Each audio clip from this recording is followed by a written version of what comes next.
Fishing Gurus podcast.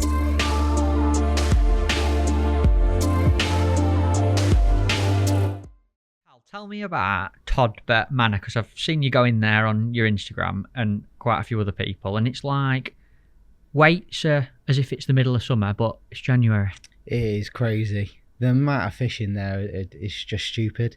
You can go this time of year and you know that you're going to have to be catching £200 to win the match. You got 200?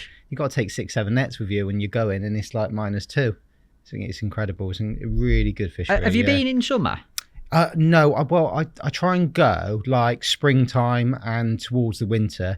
In the summer, it does get a little bit crazy. They're fishing for like £500 and stuff like that. And it does get a little bit crazy because there's so many fish in there. But the winter time for me is when it really does excel. Like last week I went, after 3 hours, I had like 3 carp. And I'm like, you know what, this ain't going to happen today. Like first ever time to Todd Burr where it's not happening, where I'm not getting a bite of chuck. And then all of a sudden I was like blasting meat like at this point of the island with a catapult, and I was pinging meat on my long pole line, and I'm thinking, well, I ain't got nothing to lose. I only got 3 carp in the net.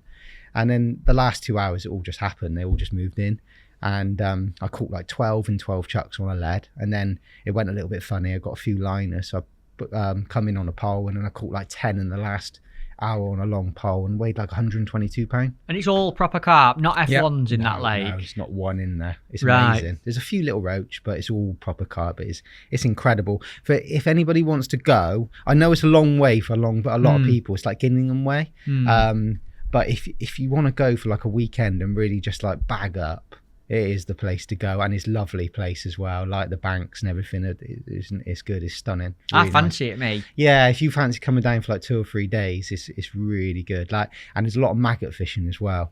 It's a bit old school. Do you remember how Whiteacres used to be like back in the day? Meat, like, maggots, meat and maggots, yeah. and the fish. Like, there's none of this like, oh, I've missed a bite or a foul looked one. When you get them in your peg, it's carnage. It's just like last week, I shipped my pole out to like 16 meters, tapped in like 15 pieces of meat, sat there, and I'm thinking like, I don't know if that's going to go under, you know? And all of a sudden it's like, wallop. And it's like everyone's up there. It's just amazing. It's brilliant. It's like, it's proper old school fishing. What is it you're fishing there? You're fishing to that team thing? Yeah, teams of 4. So there's 4 rounds, teams of 4, me, Pem, Trig and Sam Powell. Brilliant team. So we fished the first one. We've done well on that one, done really, really well. Did you win that round? Yeah, we won that round, 7 points. We scored. So Trig done brilliant. Pem walked the match, standard, rocked up, won the match. And Sam done really well from a not such a good area as well. So yeah, we've done well. Yeah. He's brilliant, Pem, innit? Yeah, Number of times Pem, yeah, we're talking about Pem up. writing. Yeah, so you used to work with Pem. Just turns rocks up and wins won the match. match. Yeah, brilliant. Loves a big weight and all, doesn't he? Like £210. Just what's your biggest ever match weight, Cal? At Todd Burr, 424, I think it was. Yeah. And what do you fancy a bit of that, Tobe? Yeah. £400? Yeah, I can't remember what time, and it was cold as well. Because I remember I had my windstopper on, and I'm thinking like I could still call it like £424. That's ridiculous. Yeah, and like so, and then after that, within the next 2 or 3 months, the lads that were going were catching like 520, what the powers have, 610, something crazy like that. Yeah, amazing. You know when you're catching them sort of weights, Cal, like I've never caught £400, but what are the important factors that come into it when you're catching that kind of weight? Yeah. Do you have to be a million mile an hour all the time? Absolutely not. No, you just got to make sure you hook one every cast and get it in the net. So you got to just be really efficient. Like you just go in and you get your feed in right, so you don't foul look any. You just go in, you hook one in the mouth, you get it in, you don't pull hard. You just be efficient and tick over, and you've got to make sure you don't look like you're rushing at any point. Like that day, I just literally just caught steady all day, just steady. I caught a few short, then I went in the edge and caught in the edge for the rest of the match. Didn't foul look any, didn't lose any, and then all of a sudden I got like 10 nets in, and you're like, oh yeah, like, I've got like £400. Like, Bring a crane to lift these lot, folks. It's an amazing place, and it's a total different ball game. It's just every time you fish there, it's like going back in time because the fish just feed and they eat. You know, Do they fight as well? Yeah, it's only shallow. So when you get them in the edge, they do fight. Yeah, they do fight, but obviously because they eat and you don't foul look them, they're not like, you can use decent gear, you know. It's good. It's a really good venue. I'll have to come down. Do they do like a little 2-dayer? Yeah, they do some festivals and stuff. Yeah, and I'm sure there'll be more and more there as well. Yeah, it's lush. In the winter, it's brilliant. Like a lot of meat fishing. Which you don't get that in winter. There's none of that up north, mate, where I come from. None. No, like last week I fed 3 tins of meat. In January? Yeah. Chicken Oriental, I know, that. I just thought I'd blast. I just thought, like, 3 hours and I caught none. I'm like, I'll just blast it in and see what happens. Just rocked up. It was like everything in the area just went on my bait, and then all of a sudden just getting one a bung. You know, it was brilliant, really good. I'll come. I'll definitely. I fancy it like March, April time. You know, springtime. I really fancy doing some commercial fishing. Then I reckon going to Todd Burr for a weekend will get me into it. That time of year, it'll be coming onto maggot shallow. Ooh. So you'll probably be fishing like a top kit plus 1 meat or pellets, and then you'll be like loose feeding maggots out your hand like 8 or 9 meters, and then look to catch on that later. And like 300 to 400 pounds will be a good weight. So that's nice. When it starts going 5, 6, it just gets a little bit crazy. But yeah, no, it's you got to come. You got to come. I will. Yeah, you got. I'm taking you up on it. Yeah, definitely. Yeah. Well, welcome to the Fishing Gurus podcast, mate. Thank you very much for having me. Honestly, absolute honour and a pleasure. We've got absolutely tons to talk about, all different kinds of topics. I want to ask you about your fitness. I follow you on Instagram. I'm a bit of a stalker, to be fair. I've known Callum for years and years, Tope, since I were 12 or 13, I reckon I was when I met him. So I've even brought some photos in from when we were fishing together. I've seen some of them. They're brilliant. Yeah, we'll get them up. We'll get them up. One thing that I am going to ask you a lot about in this is obviously your international career, Cal, because I think you are probably the youngest angler. Might not be, but you're definitely one of the youngest ever to represent England in fishing. How old was you when you started, and how did your international career start? So I got into match fishing when I was really young through my dad. My dad always fished matches. And then I started fishing a few club junior matches. And then obviously there was an England junior team. And I think I was about 13 when I went to my first trials. I think the first trials were at Thurston Lakes. And yeah, I got in when I was 13, 14. I got into the younger age group, because back then I think it was under 16s. So I got into that when I was about 13. Yeah, so very, very young. Literally first trial, got in the England youth team. Yeah, got into the younger one first trial. Or it might have been Larford Lakes the first trial. But yeah, and then went on from there. And then the ages were changing really regular at that point. It was going from like under 16s, under 17s, under 18s, and under 23s and stuff like that. So but yeah, just stayed in the junior team then. Where was your first World Championships for the team? Where did you go? What were it Portugal, like? Cabacau. Brilliant, really good. I wouldn't say it was the best of venues to go to for my first World Champs, because the fishing was so adverse and so different to anything I've ever done in my short career at that age. Just being 13, going over there trying to catch barbel on 20 gram wagglers 60 meters away, or trying to catch whatever barbel on the pole and loose feeding maggots and fishing miles over depth with tiny floats. And I mean, like, at that point, all I've ever done really is go fish a whip in my local lake, catch a few roach and catch a few carp, you know, on a method feeder, something like that. It's totally different. So it wasn't the best of venues to go, but thoroughly enjoyed it and learnt loads for the rest of my future. I've got to ask, who was the team then? Can you remember? Because we're talking. Good question, that. There's going to be people that I know, I'm sure. Definitely Dale Shepherd. Shep. Yeah, was in it with He'd me. be a good one to get on podcast. Yes, Shep, yeah, definitely Dale was there. Sam Perkins. Yep, Sammy. Love Sammy to bits. Lovely lass. Ricky Hines. Jimmy's lad. Yeah, it might have been Ricky. Jonathan Taylor. Yep, Johnny Taylor. I can't remember the other two. Right. Can't remember the other two. There's been so many. I think Terry Foles were in that team. Yes, Terry Foles. Yeah, I think Terry Foles were one at Worksop Lads. Yeah, the Worksop lads. Yeah, because that's what I remember about the trials. The trials were brilliant. Some of the best bits about the fishing for the England juniors was the trials. Really? Yeah. What did you like about them? It was just class, because like when you were so young, you've never really travelled and fished anywhere else in the country apart from like local to you, wherever you lived. And when you rocked up at the trials, it was incredible, because you used to get all the Worksop junior lads. I remember the first ever trial, so it was at Larford, my first ever trial.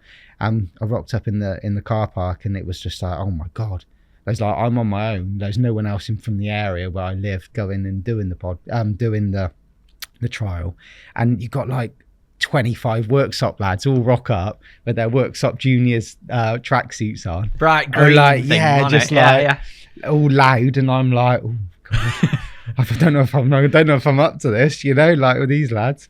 And and I remember the way the trials were run. You fished a trial in the morning, and basically the management, if they thought that you were good enough to get in the team, they put you in a certain position for the afternoon. So you can imagine 25, 30 lads have all fished a match, and they've all got a move peg. So you're all walking up and down the bank, moving your gear. It's absolute carnage.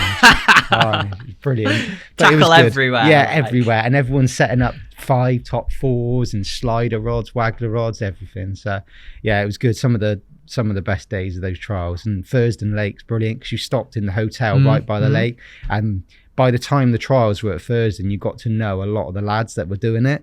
So it was brilliant. You practice together and fish together and then do the trials. Really good. Really awesome. Good. How did you do in the first World Champs? How did you get on? Did you fish? Done right. Yeah. So done fine.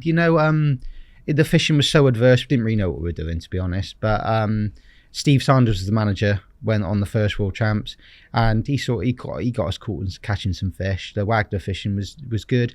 I think I'd done okay in the World Champs. I think I was 3rd or 4th in my section both days, which was fine, really, considering we were fishing against the Portuguese who were on the venue every week.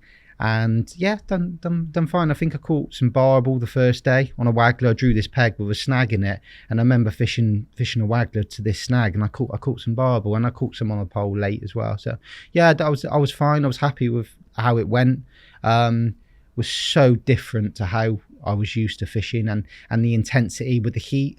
I mean, do you know what I mean? Like, we went, and it was Portugal, and it's like 40 degrees, and we're fishing in 40 degrees. Like, there's so much stuff that people don't realise about the gear that you're using, like your pole. It was too hot to hold. Yeah, don't forget you're only 13 years 14, old. Trying to hold an 11-metre pole when it's 40 degrees. The pole's too hot. You can't hold it. All your sections are black, and all your gears, like all the bait's dying.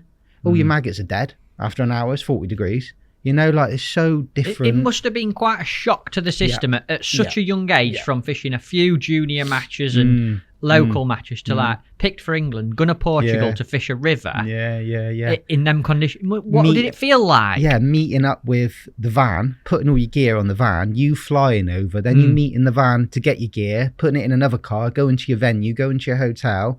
It's just crazy. Like, it's so different to everything that you've ever done before. But a good experience. Yeah, of course. Yeah. It was brilliant. Absolutely brilliant. Fantastic. And where did you go from there? Because you had a long career. You basically stayed in the youth setup. Just stayed the whole way through then until I was like 22. So I'd done so many years. It was, I think the next one we went to was Croatia. And I think the way that the ages worked out, it was that I think I might have been too old after 2 years at the younger group, and then went just straight into the older group. I can't remember how it all worked. It all blended into one. It was so many. They moved the ages loads. It was changing every year, so it was difficult to remember what I'd done. But I remember the next venue I went to, I think with the older ones, was Croatia. I think it was Croatia, and it was a massive, great big lake. Brilliant, absolutely brilliant fishing. Used to get there in the morning, and this lake was huge, and because it was so hot in the day, the water was still really warm, and it used to be steaming, and you used to get there on the bank in the morning and just see these great big catfish rolling in the middle of the lake. And on the Thursday of practice, I remember people saying about these big catfish coming in your peg, and I was sort of sat there fishing, and I'm like, I can't get a bite all of a sudden. I'm getting one a bung like 10 minutes ago, and then all of a sudden an area like the size of my van, just bubbles come up in my peg. Obviously some catfish has come in, eaten like a bream or a carp or what. You've done something. Burped farted, and then like never had another bite then. It's like, it was crazy. The fishing was amazing. Really, really good. Yeah. It must have been really exciting as a youngster, flying out to Croatia, 14, 15, 16 years, whatever you were then. Must have been a real honour. What was how did the infrastructure of it work? Did you have to pay to go out there? Did your parents come? What was of course. There was an expense, definitely. I think some of it was covered. like the flights and the hotel and stuff. But obviously there was still expense with the equipment that you needed, like was massive. You know, I was always very, very fortunate with my career, with obviously with my dad and the shop. I was so lucky. But yeah, there was obviously a massive expense, and you had to pay for a lot of it yourself. So obviously you had to be able to afford it to be able to do it. But yeah, it was good, great experience. Some of like, you look back on it, your fishing and that, and some of the days that we had at the juniors were just incredible, you know, really good. And where else did it take you? What were the other venues that you went to in them sort of early years of your international fishing? Went Croatia, we went to Portugal quite a bit. I think we went 2 or 3 times. But the one that stuck out for me was Serbia. Novi Sad. Oh yeah, it was crazy. Because basically the first like 3 years, we never won a medal. And I was like, you know what, are we ever going to win a medal? You know, like never won any. And going to the prize ceremonies at the end of like 2 weeks of fishing or week of fishing and not winning a medal was just gutting. Especially like, after all that intensity that you talked like, about. You're fishing and you're trying so hard and it's so intense. And then all of a sudden you see all these lads up on the podium and they're buzzing and they got these medals, and I'm thinking, do you know what? I'm never going to get one of them. You know, like, I wanted one so bad. I didn't care what it was, bronze, silver, gold, what it was. And yeah, and I just wanted one so bad, you know. And then we went to Serbia and we had a great team in Serbia, Novi Sad. Me, Pem writing again. Yeah. Emma Pickering. Ricky Hines, who you mentioned before, were there, wasn't he? Yeah. I think Johnny Plows was as well. Johnny Plows.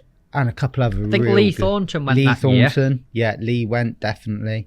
A couple of other really good ones. And then, yeah, we won in Serbia. Superb. Oh, mate, feeling. How did that feel? Incredible. First medal. Yeah, unbelievable. Just to get your first medal as a gold was just like, oh my God, you know, like it's amazing. I was so hooked on it. And the fishing was brilliant. I remember the first day, I was really struggling. The rest of the team were doing brilliant. Everyone was catching. Because obviously you got your bank runners and the management on radio behind you. And I can hear everybody saying like on this radio, like, oh, Emma's bagging, Pem's getting a catfish every 3 seconds or whatever it was. And I sat there, I can't get a bite. It's like, oh, for God's sake, you know. But I remember I just thought to myself, you know what, just keep feeding, just keep going, just keep feeding, going through the motions. And I kept throwing these little balls of lean with joker in short. And I was fishing long and I was catching the odd catfish, and it was just terrible. The little area that I was in was just really bad. My section led down onto a bridge, and the end 5 pegs were all catching skimmers. And I'm thinking, oh, I'm going to struggle here a little bit. And then all of a sudden, the last 90 minutes, I rocked up short where I've been throwing these little balls with joker in. Oh, it's black. Absolutely solid. I caught one every single skimmers? Skimmers, yeah. Every single Fantastic. And I went from virtually last, maybe 17th, 18th in my section to like 4th in an hour. And I come away like, oh my God, brilliant. Really good. Like, brilliant good performance. Fishing. Yeah, good fishing. Just kept going, kept feeding. And that was the main thing you had to do on a lot of those international venues, is just keep feeding, just keep putting the bait in. And you're talking as if you were super experienced at this point. You're still 16, 17 probably, years of age at this point? 16, 17. Yeah, so still very young. Yeah. And yeah, it was brilliant. Yeah, and just kept feeding. And then second day, I drew a lovely peg. I drew like coming out of this bay. And basically just caught one a bung all day on a long pole, skimmers, brilliant. And how did you do second day? Second of my section, something like that. Great Yeah, so it was like performance. 2nd and 4th, and yeah, it was brilliant. Yeah, it was really good. Just boshed in bait, just kept feeding and feeding, and all of a sudden the peg was just lifting with skimmers. Brilliant venue. But the water level was different then to when we went back, and the fishing was a lot better the first time I went because the bottom was quite even with every peg. There was no like rocks or shallow and deep pegs or anything like that. You know, it was good. It was really good fishing. So it was like a big canal, wasn't it? That's it. Yeah, it's like a shipping canal, and the water level can change massively. So Comes out the River Danube, doesn't right. it? Yeah, because the hotel we stayed at was right on the edge of the River Danube, and it was like, God, like 500 meters wide, this river. It's huge. And yeah, so yeah, that was good. That was a nice year, that was, because we felt like we had a good team.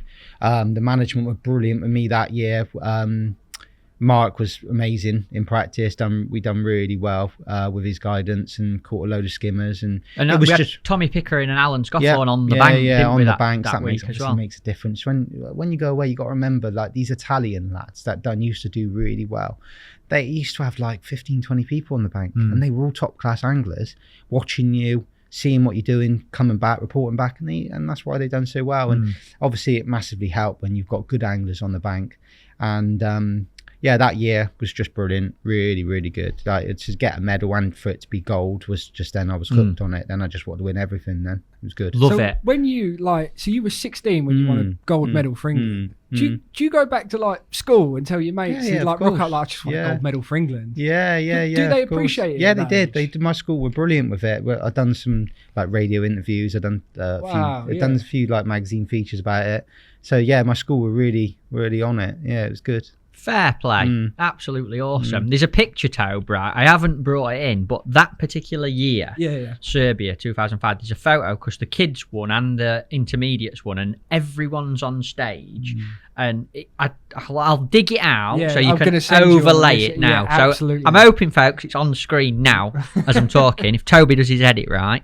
But everyone's face is just beaming, and we're all just shouting, and management's there, kids, it's a great picture. We both the teams won. Did you win it individually? Yeah, you won it individually as well. So, and Pem got second. So and Oliver got individual bronze as well. And it's like virtually every medal, like, we won. It was brilliant. But the difference was that we were in Serbia and we're fishing for skimmers on the pole. Yes. What do we do in England? Fish for skimmers on the pole.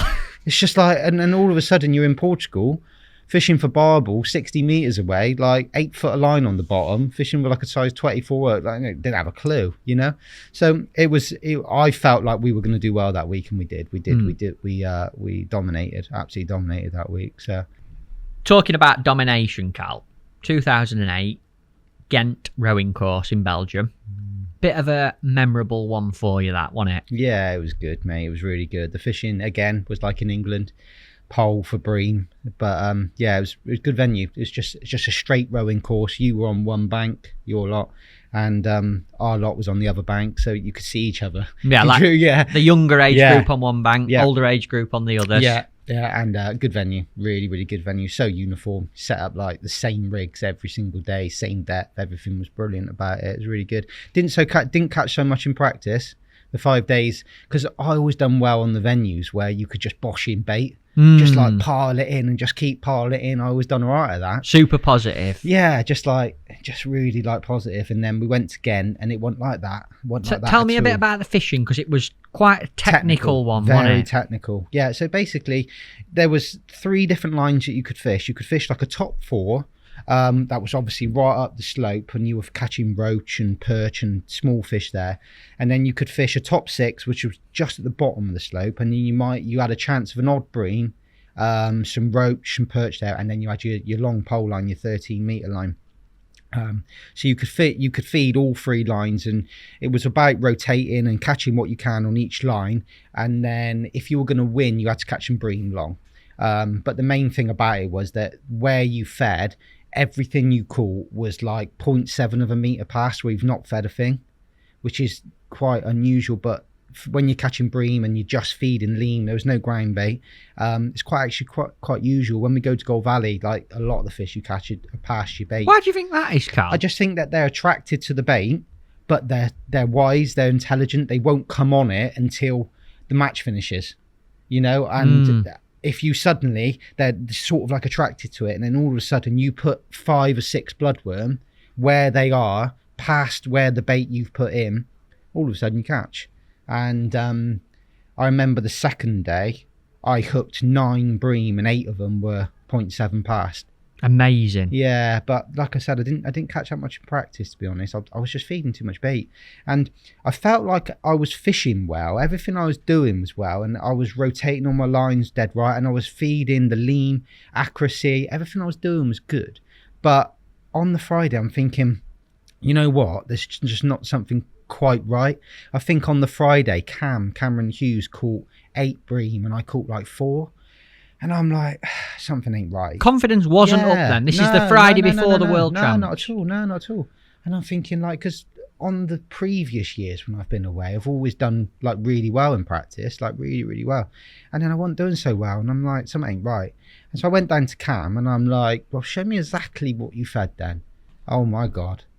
He was fed like a quarter of what I was putting in. What, hardly any bait? Oh, hardly any joker. No, and then all of a sudden it made sense. It clicked. Well, you're not putting any ground bait in. You're putting lean in, so because they don't want to eat.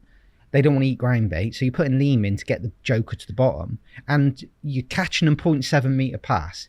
Why am I piling in joker? Why am I asking the management after an hour, I need more bait? It just wasn't right, you know, and then all of a sudden just clicked. And then, of course, then went on the Saturday, done everything that I've been doing all week, but then fed the right amount of bait and everything fell into place, mate. And you've not mentioned it yet. Tell us what the result was. Yeah, so I won the world champs individually. Oh, did you? Yeah, and that's not a bad little one to have to the name, is it, sir? Yeah, and then obviously you won it at the same time as well. So it was a great week and a great weekend, you know. But the fishing was brilliant. Really Talk to me. I want to hear about the 2 match days, because listen, there's not many people can say they've been the best angler in the world, the best on the planet. Yeah. And like, I want to know about the 2 matches that led to that result. So talk me through the 2 matches. I remember. Before that, sorry, is it too early to throw that up? I've been gagging to. Look at him there. Yes. Definitely better looking me, aren't I don't know. I think age has done you well, mate. You spent a lot of money on sun cream that week. Look at that. There was a lot of factor 50 going on there. I reckon that there were definitely a bird walking past to our left-hand side there. More than one, probably. Yeah, because we're looking over there, looking very happy, aren't we? I'm laughing because you think you could pull one. Brilliant. The thing is about it, I remember everything about those 2 days. Tell me about it. I want to know. I want to be sat next to you fishing these 2 matches. Okay, the first day, fed my bait on the long pole first. So balled it with lean and joker in. Fed my middle line. And then my short line, where I was going to look to start my match and just try and catch a few small fish, fed that last, just cupped in a bit of lean on a slope. And what you had to do was try and gauge where you held your pole, because the balls always rolled down the slope a little bit. So try and gauge where it was and then where you're fishing. And I remember the first day I went in, I caught a couple of little roach, and I caught a great big hybrid on a top 4. Nice. And I'm like, that's a result, you know, like Jesus. And then I went to a top 6. I caught a few roach, but it was rubbish, really. And my section wasn't good at all that day. I think I drew the middle section. And then after about an hour of the match, I looked up and I saw a few like bubbles, like not bubbles, but like little pinpricks, like something's disturbed my bait. And do you know, like when you feed ground bait, you get like that, like the pinpricking on the surface. Fizz almost, yeah, almost isn't fizz, it? not bubbles, but it's like something's disturbed the bottom. And I'm thinking, Jesus, they're on my bait.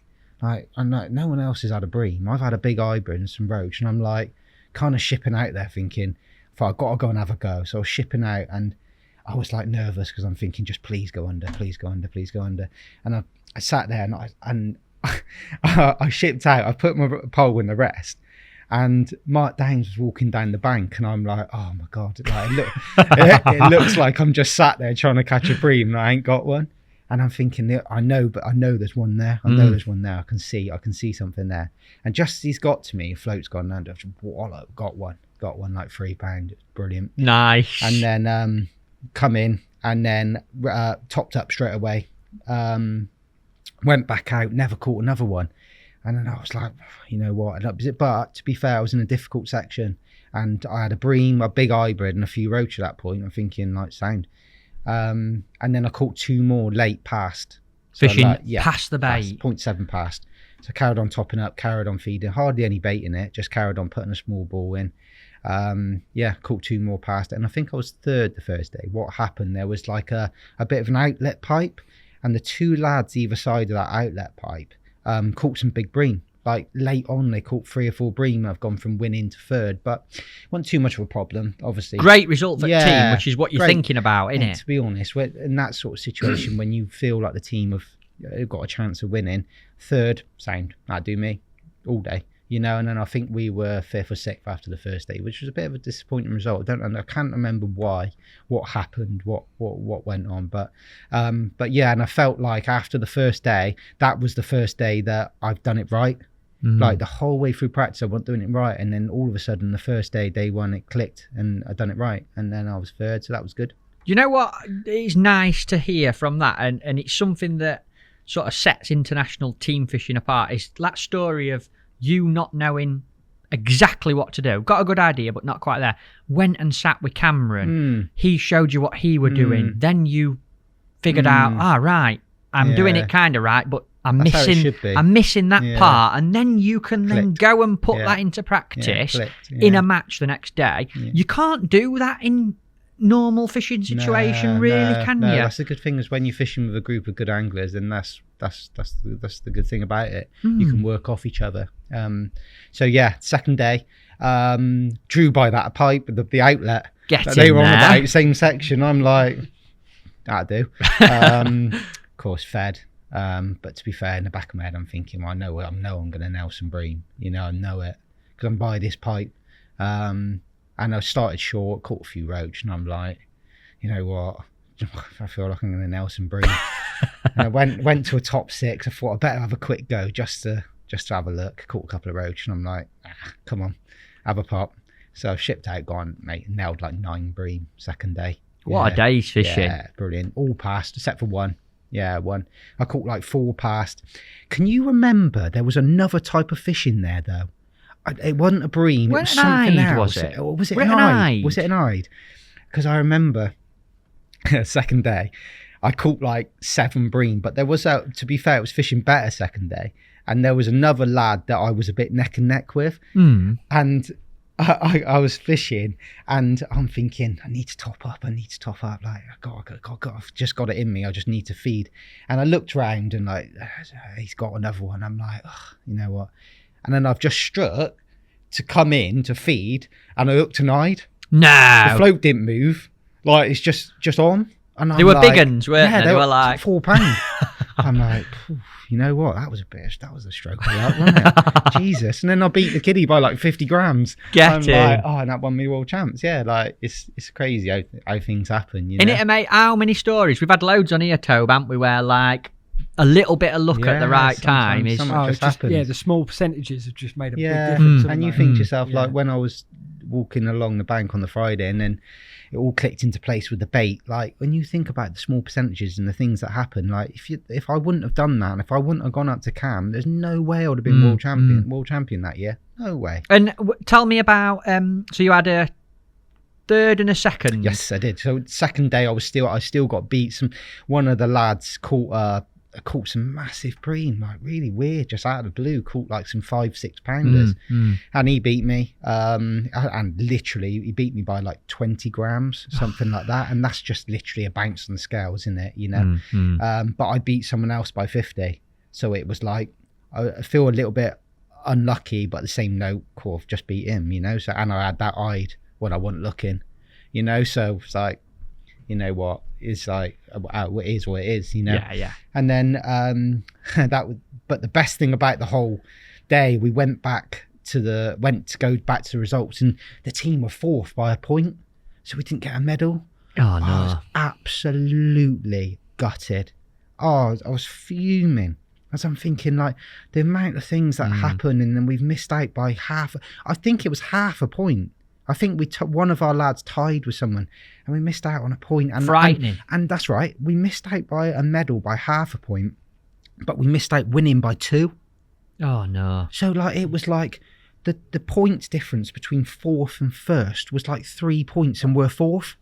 I'm like absolutely gutted. A bite. A bite. Too close. That 5 anglers over 2 days, 1 bite. Difference between no medal and a gold medal or nothing. Yeah, that's not actually funny, that is it? It's like I'm like, what?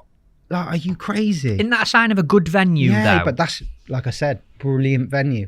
And come back to the results, and I'm like, absolutely, obviously made up for you and the team and that, because obviously you won it for about the 11th time, and with the kids though, with the younger age group, and the team have obviously won. Brilliant. And I was mate, fuming, absolutely gutted. And then so the results all started, and what they used to do before they gave the medals out, they used to pin the results up on the wall. And I'm thinking, well, like I'm 2nd and 3rd, so I'm not gonna win it individually.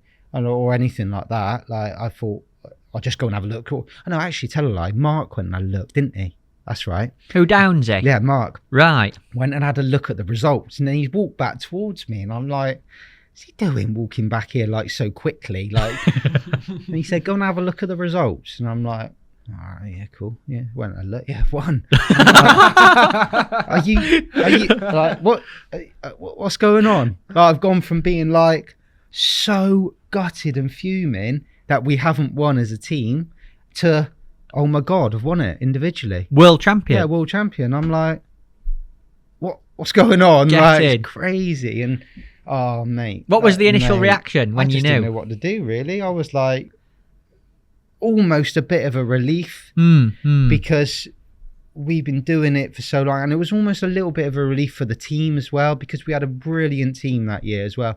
And I knew that Cam, Ricky Hines, all the people that were in the team were so made up that I'd won an individual. We sort of come away from the venue with something. You know, like even though we were fourth and we were so unlucky not to win, still come away from the venue with something. So it was good. And we had a crazy night as well. I think because you were in the young ones, we went out that night. I didn't. Belgium, Ghent is an amazing place, right? And we went out and we just walked around, and there was this music festival going on. And it was like a free music festival, right? And we walked into this music festival, me, Cam, and like all being like 18, 19, so we're legals, fine, we weren't breaking any rules. I think you were buzzing as well. Yeah, and I'm all so happy. I think I still have a medal on. Drinks on Callum. No one had a clue what I'd been doing all day, but I still have a medal on. And I walked in, and there was like Sean Paul playing. Get away. Music festival. Yeah, you ask Cameron next time you see him. We're all like looking at each other like, is this like for real? You know what I mean? Like, we just like fished of all chance and walking around in Belgium. There's a music festival. It's like Sean Paul's on. It's like, oh my God. So we stayed at this music festival till like 2 a.m. Yeah, 2, right. Mate. Absolutely awesome. Incredible. I've not heard that, but you didn't tell me that because obviously I'm a young gun. Yeah, incredible night. Yeah, really, really good. And we had a few beers that night, and yeah, Joe went home the next day, and it's just brilliant. You know, everything was really good at that stage. What were the response when you got home? Like, mum, dad, and family and everyone? Mate, made up. Because they supported you so much. Come back and. I mean, it's a great picture there for it as well. Oh yeah, look at that, Jesus, man. Yeah. You look young there, mate. Yeah, You're a right old thing now, aren't you? Yeah, like ruined now, aren't I? You don't look that different. But yeah, good times, mate. Really, really good times. Where does that moment sit in your angling achievements? Where do you put it? Very, very close to the top. There's quite a few different points of my international career that you look back on and think quite special, but that's probably the top one. The only thing is, if the team would have won that day as well, then that would be miles. Like it's sort of like, yeah, it was brilliant, I won, but the team was so unlucky, and I got on so well with the team that week that it was so gutting the team didn't win. But yeah, it's still really high, mate. You know, no one can ever take that away from you, mate. World champion. Yeah, and yeah, it was good fishing as well, really good fishing. So awesome. I enjoyed that. Yeah, got back, and it's almost a bit surreal. Like, you get back and you're on this high and everything, you get back and you just go back to your normal life, you know? So how's fishing when you get back from a world champs like that? How's fishing when you get back home? So after you've been fishing that international style and with a group of people all learning from each other, and then you go back to UK fishing, how do you feel then? It's just so different, mate. So different. It's difficult to adapt and change, you know? Like some of the festivals and that you fish after, when you get back from a world champs, you're like lost. You're like, Jesus, like, what am I doing? Do you know what I mean? Tapping in 10 pellets, you know, or like fishing shallow with pellets for carp and stuff. And like 1 minute you're out there potting in lean and fishing 0.7 of a metre past. And then the next minute, you know, you're fishing 2 foot deep with pellets. You're like, well, do you know what I mean? It's difficult to adapt. It's extremes, isn't it? It's extremes. I think the timings of when I got into the men's team, the World Championships were, when you got back, it was like a 2-week gap before we went to Whiteacres. And so you come back from these like crazy venues and then go to Whiteacres, and you might have drawn Polo in peg 43 the first day. And you're like, what is going on? Do you know what I mean? Like a bad dream. Yeah, it's like peg 6 on the match lake the first day after being in like Croatia or somewhere like that. You're like, Jesus. 100 metre wide river with a 50 gram flat float. Next minute you've got an island 30 metres in front of you. Yeah, like crazy, really like crazy. And at that point as well, you had to change all your gear back from Drennan back to Maver. So it wasn't just like you come back with your gear and your van and then you carry on fishing. You had to swap everything over to Drennan and swap everything back to Maver for when you got home. So there was a lot of like work involved in between coming back and then going fishing again, you know? Yeah. But good though, really good. I want to ask, because I think a lot of people who are listening, and you've talked about from being 13 years of age and now we're sort of getting towards the 20s and you're in this England youth setup. What else did you have in your life then, Cal? What did you do work-wise, or did you have any other hobbies going on? Were you still studying? I think people would be like, I wonder, how did you find time to do the prep and what were involved in it all? So I was very lucky with the shop. I was working at the shop since I left school. Which is Bristol Angling Centre, where your family work and run. It's a family business. Obviously, my dad started it all off. And I was working at the shop, and obviously I was always into my fitness and stuff. So I was doing, I can't remember what I was doing back then, like probably just general gym, a bit of running, stuff like that. So I was doing a bit of that as well as the shop and fishing, but it was a nice balance, you know. But fishing at that point was really like my main, like sole focus.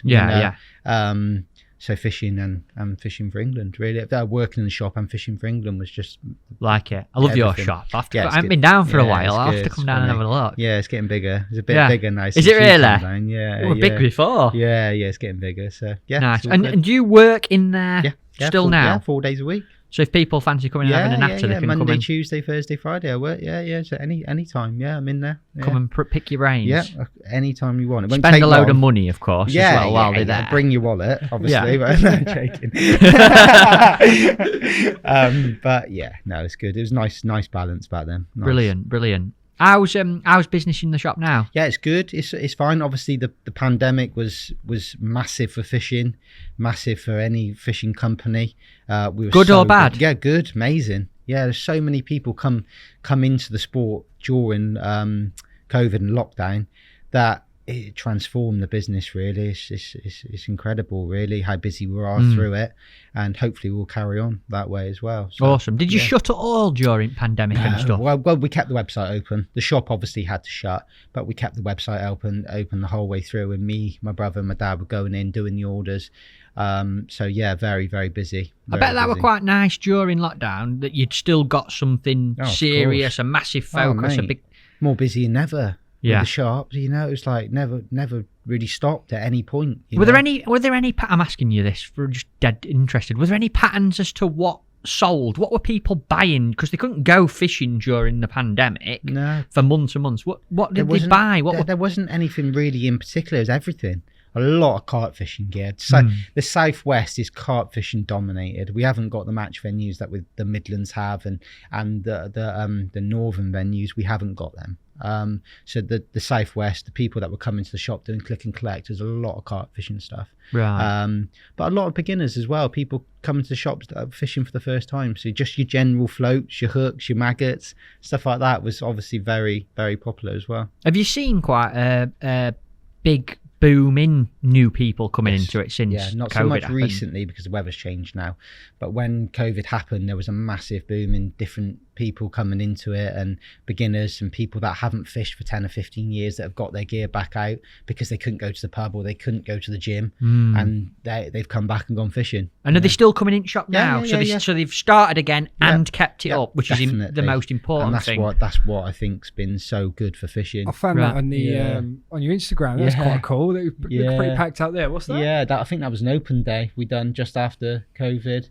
Yeah, but it's a busy shop, really, really busy shop. Yeah, that was an open day. Yeah, it's a mint shop, Tobe. It's like a proper Aladdin's cave of a shop. It's massive and it's just packed with gear. Yeah, it's good. There's a lot of stock. But that's how you have to be now. You can't not have the stock. People want it. People expect Amazon service nowadays. They expect to be able to order it and it be on their doorstep within I don't know, 24 hours, 12 hours, you know, and that's what people expect nowadays, and that's the sort of route you've got to go down. We've become very impatient, haven't we? Of course. Yeah, like when I order stuff for the gym and that, if I ain't got it by like 9 o'clock the next day, I'm like, what's going on? You're like, you know, what is going on? Imagine if you showed a caveman that service. You'd be like, think what? Yourself like, Jesus, what is wrong with me? Chill out a little bit. You know?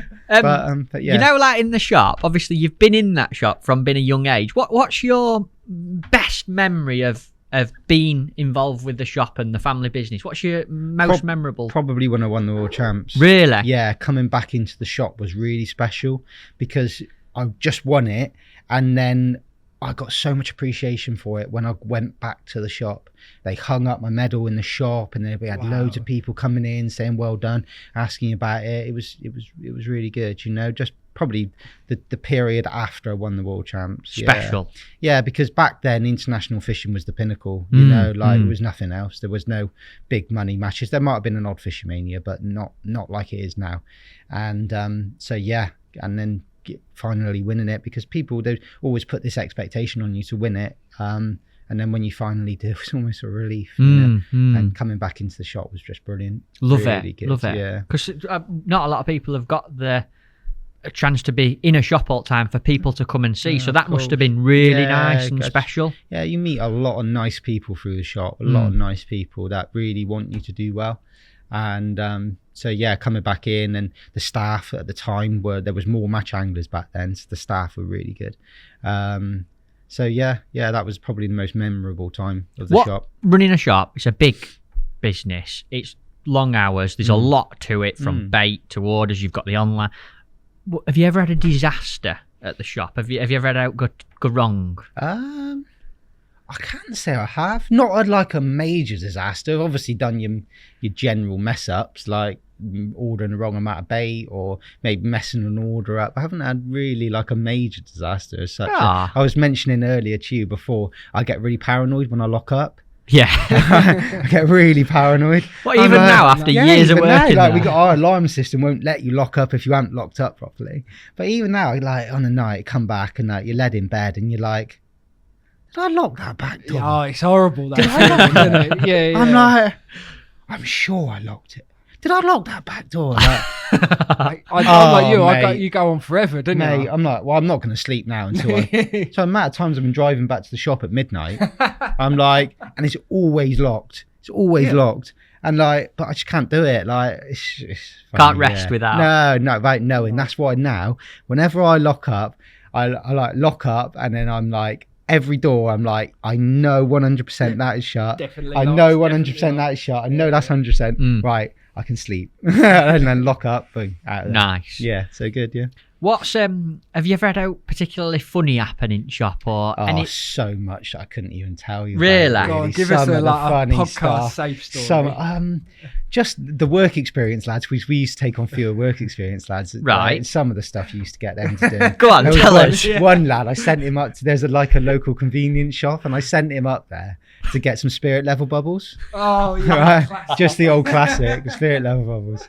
And did he go? Like, oh mate, come back, and I'm like, he said, oh, he ain't got none. I said, mate, go and ask him again. Come on, listen. So he's gone up like twice, and it's just these poor lads. Do you know what I mean? Get it? Oh mate, I've got a good one, Matt, that you'd have liked from when we were at the old place. Go on, I went down for summer, and like you, totally abused. Yeah. And did you go to the old place? I went there for my interview. Oh, so you know the building? Yeah, I went in the building. Well, I'd not long been there, right? And people know when you're being done without being told. So I got sent to get some paper out the basement. As you well know, there is no basement in that building. So somebody said to me, yeah, go and see so-and-so down the other end. It's down there. So I've gone down there. I was only like 15 at the time, so you're naive and you just believe what anyone says. Got sent down. No, it's not. It used to be down here. It's down, like, you want to go up the other end of the building. So I got in there. He said, no, you need to check with Elaine in the reception. And she went, yeah, you need to go in the stationery cupboard. It's underneath. It's like a kind of a basement door. And Elaine was in on it, mate, as well, the receptionist. I was emptying out the stationery cupboard, like I had the paper and all this down. Mate, it was a nightmare but you just believe it until the end. Yeah, I can't remember who it was, but somebody let me go in the end. I done a work experience at a golf range. and of course they got the AstroTurf grass where you hit the balls off of. And one of the pros, the golf pros, sent me out with a pair of scissors to trim the AstroTurf. No. Just like, come on, mate. Did you fall for it? Oh, yeah, mate. I was like 10. Like, it's just like, Yeah, it's a bit better than me, actually. Yeah. So yeah, loads. Oh, mate, so much stuff with some of the staff. Sean Hodges. Did you know Sean? Yeah. Oh my god, he is hilarious. Absolutely. He looks like he should be living in an entrance of co-op. Like he's just like brilliant. Oh, is it Sean who's friends with Nigel Botherway? That's him. Yeah. And we stuck a life-size cutout of Daryl Peck in the back of his car. right, at this open day that Daryl come down and done for us. Right. And we stuck it in the back of his car. So if you drove behind him, you just got Daryl Peck's face in the back of the car, right? Of course, like we stuck it in there. He's driven home, and I'm thinking like, well, that's done, sort of thing. Like next day, he's come back in. Still in the back of his car. He hadn't noticed. He's driving around 2 or 3 days with this car with Daryl back in the back of his car. I'm like, mate, come on. He's just like, no, he's got his car, drove home. Brilliant. Just love like, it. Chilled out, you know. So yeah, so much, mate. It's so funny. Great place to work. Yeah, it's good. And we got some brilliant staff now as well. We got some guys that have been there a long time. So yeah, it's good. It's good laugh. Awesome. Throwing it back to a bit of international fishing, because there's so much to talk about, Cal, with it. What happened in your last few years been with a youth? I mean, what were you, under 20s, under 23s when you came out of it? I think it was under 22s, under 23s when I come out. The last year we went was probably the best team we ever put together as the youth. It was me, you, Matt Derry, Cameron, Ricky Hines, and someone else, wasn't it? I can't remember who it was, but it was an unbelievable experience team on the last year, and it was a good venue in Italy. Me and Cam went out for an extra week's practice and on the venue off the match length. That was good, really good. It messed me and Cam up a little bit for the World Champs because the week before we were practicing on this river and we were catching carp, catfish, catching like 6. I can remember ringing you and you're like, get some grey hydro. You'll need some grey hydro and you need to pull hard. I know, yeah, crazy. Sending us photos of like big catfish. Mate, it was amazing. We're catching these big catfish, carp. Where were it? Montova. That's it. Montova on the canal, wasn't it? Yeah, on that canal. Yeah, it was a good venue, really good venue. So like obviously went on to the match venue after having a week off, catching these carp and catfish and bream and stuff like that. And it was totally different, you know. It was a bit of a waste of time, to be honest, going for an extra week, but it's good fun though. It was good for a week's fishing, catching some big fish, you know. And what were the final year? Did we get a bronze medal as a team? We did get a bronze. Yeah, the Italians won it, didn't they? Yes. I can't remember who was second. Then we were bronze. Nice to come out on a medal though. Your last year. Yeah. And it was a bit unsure on whether they were going to change the ages again. So at the end of the World Champs that year, they were like, well, it might be your last year, it might not, but it did actually turn out to be my last year. So yeah, but it went long, and then I was fortunate enough Mark picked me for the Euros in Serbia, Novi Sad, for the senior team. Yeah, so I virtually went straight into the senior team out of the juniors. That's quite an achievement. Yeah, mate. it was good. Not really happened before. No, not in the setup. I think I was like the first one. I was at the right age to go in and then go through because the ages in the juniors were all changing and it went to under 23s. So I was at the perfect age to go all the way through and just carry on into the men's. And I think probably that's what the federation were trying to do when they were changing the ages. They were judging on how good you could get by the time you turned 23, 24 and whether you could get good enough to go straight into the men's. And I sort of done that. So that was good. Really so they were using the youth teams to feed the senior team. Of course, which was really clever, and it worked. It worked through our setup because me and you have both done it, haven't we? Even like Denty, James Denty and Matt Derry, they were in it for a short time, weren't they? Yeah. And then they've come through. So it worked. It did really work. Yeah. I've got to ask, like, how did you find the transition? Because I know, but from people who are listening in and don't know, what's the transition like, or what's the difference between fishing in the youth team to then going and fishing in the men's, like especially like you did, going from straight out the youth straight into the men's, which I, by the way, loads of respect for. I think that's a really big achievement to be able to do that as well. Step straight in like that. Yeah, it was a different ball game.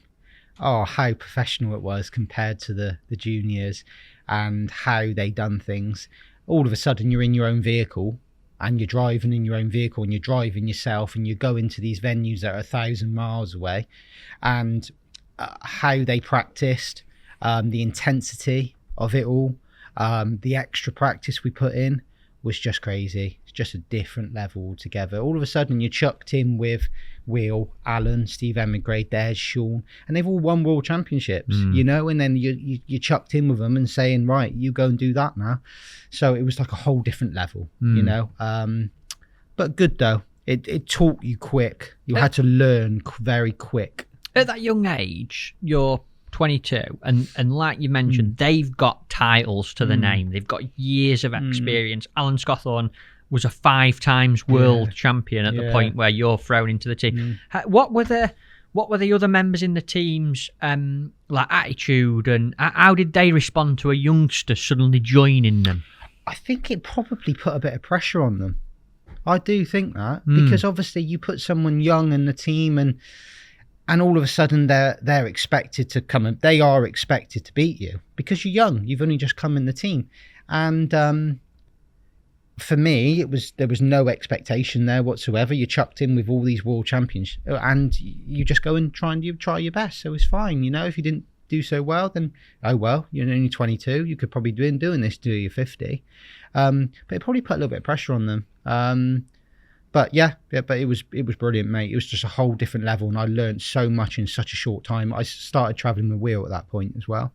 So yeah, that was incredible. Absolutely, not a bad person to travel to a European champ. He knows an odd thing about fishing, that boy. It'll be good if he sticks at it, won't it? Yeah, one day it'll click for him.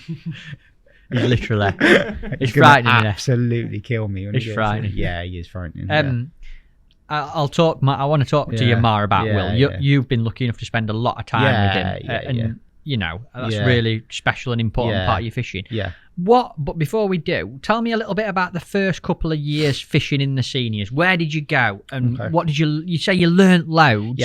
Give me a little bit of grit. I want to know exactly what you learnt. What helped you? The first thing went to Novi Sad, back where we won it as a team as the juniors. What we touched on earlier. This is your first year back in the men's. First year in the men's, and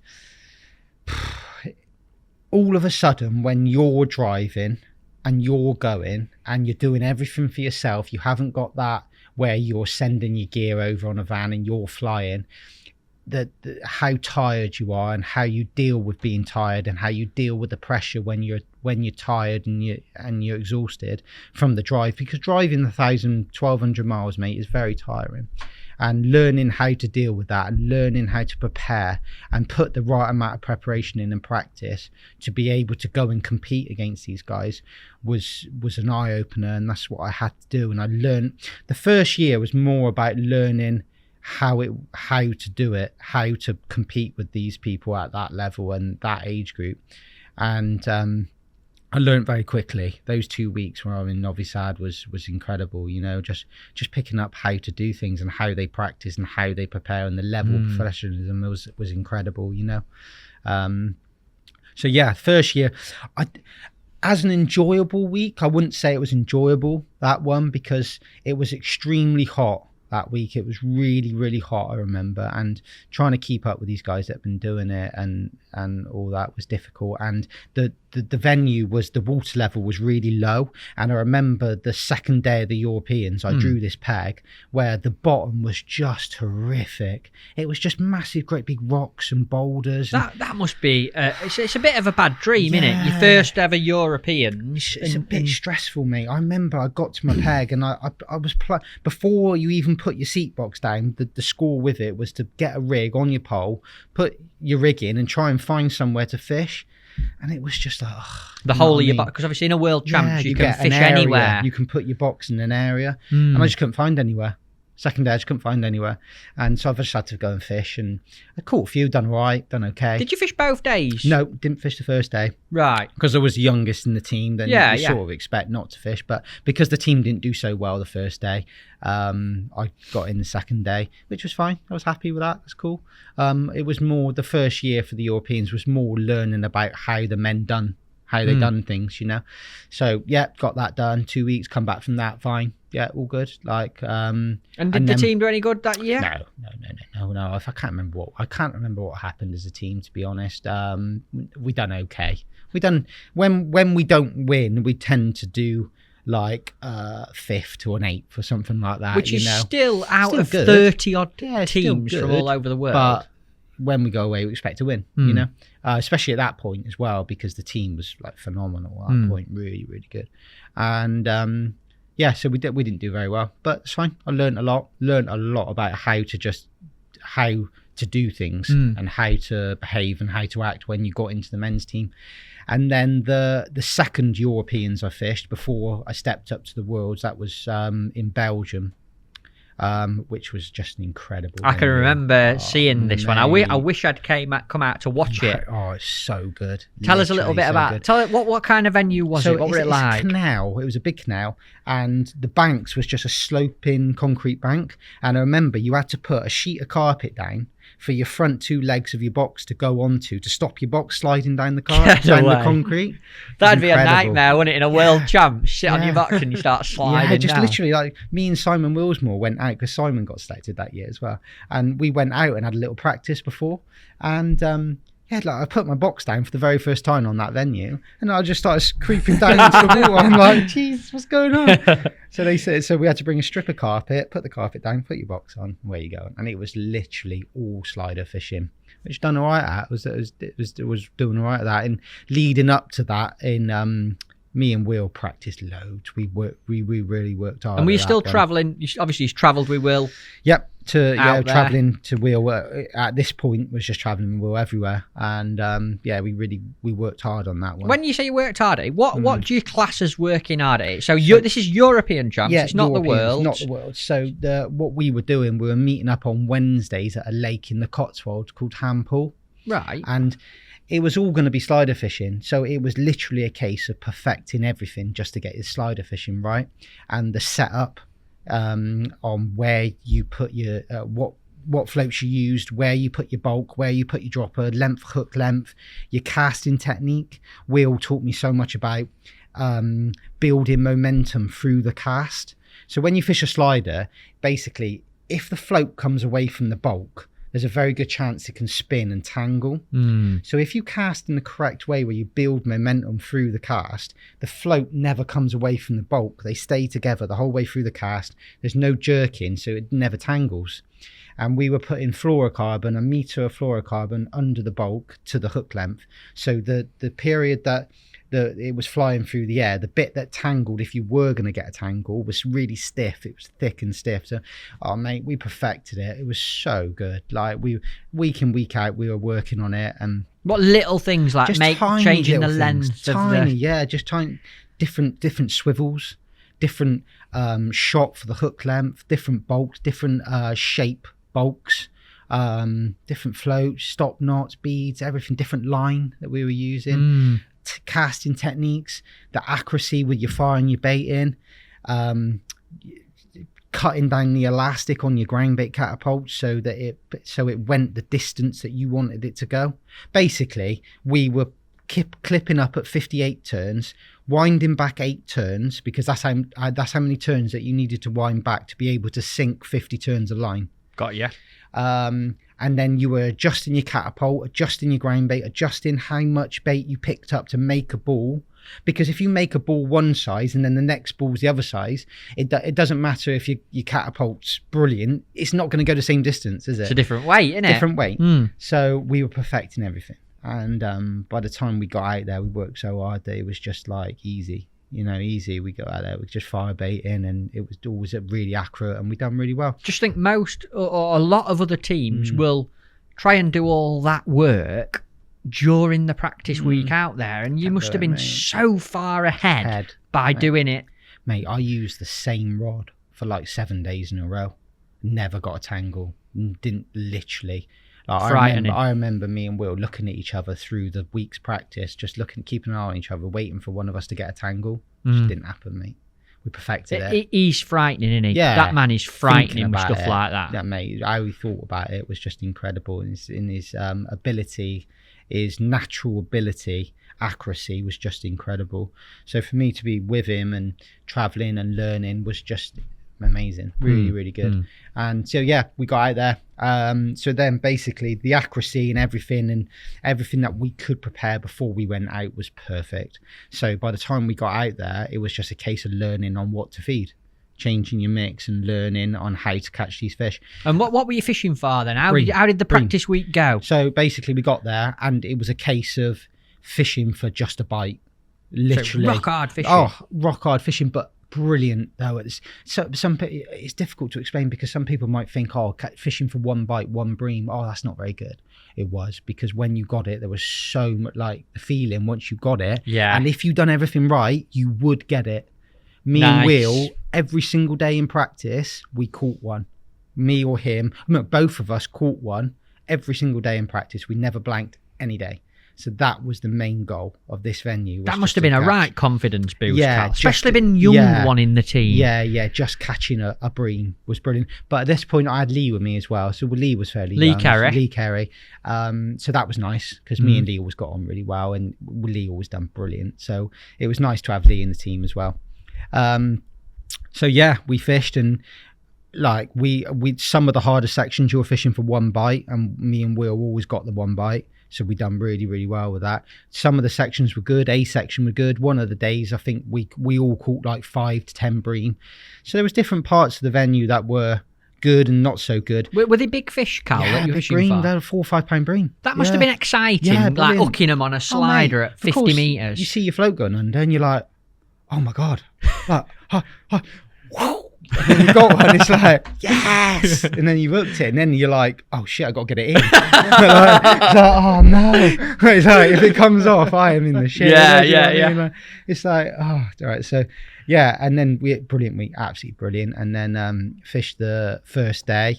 I drew a hard section the first day, caught one halfway through, just out of the blue. Just one fish? Yeah, one bream. Yeah, literally. And I was just getting to the point in the match, and I'm thinking, because you could catch some tiny little fish in the edge, but if you start messing about with that could be the one period in the match where you get 2 or 3 bream coming your peg. So it's just a bottle job. Just like once you've got your bait in and you sat there and you're topping up, it's just a case of patience and just really have confidence that you're going to get one. And then just like halfway through, it's just sat there and it's just gone boom, floats popped up. I'm like, don't be a liner, because these bream would swim off the bottom. So you could get an odd liner. So I've just gone, whoa, whacked into it. And then straight away, it's just gone boom, boom. And I'm like, yes. Got one. So I'm playing it. And I got one like £5. Get so that was me sorted. I think I was fourth. Nervous while you're playing it? Heart beating? God, Jesus. Yeah, of course, it's probably going to be your own bite, your only bite. First proper Europeans as well, so yeah, got it in 4th in the section, fishing second day, like brilliant. Like had a great venue, like fishing for an odd bite. Some of the other sections were a lot better. Mine A section, like there was like 10 kilo weights and stuff. So it was a great venue. And then so yeah, obviously in for second day. So yeah, it was good. And then I drew a slightly better section second day. I remember there was 2 or 3 bream caught by certain anglers in this section second day. And I remember I got there and I drew next to Gabba, one of the best Italian anglers. And I'm like, oh, God, really? Do you know what I mean? First European champs.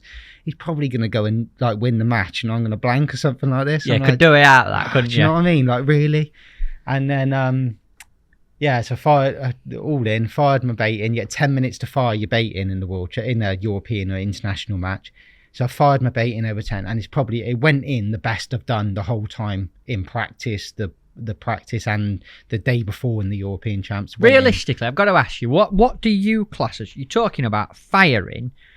Was it a soil mix you used? Lean, yeah. So you're talking about firing a lean mix, 50 turns with a catapult. What do you class as my bait went in nice? Give me an area. Can you do it? Probably this table. I would say that's when you know you've got everything dead right. Yeah, at this table, I would say. I've seen, just to say, Toe, by the way, you know, like that is if anyone's ever tried doing it that isn't used to doing it or hasn't practiced it, it's so hard to be good at that, right?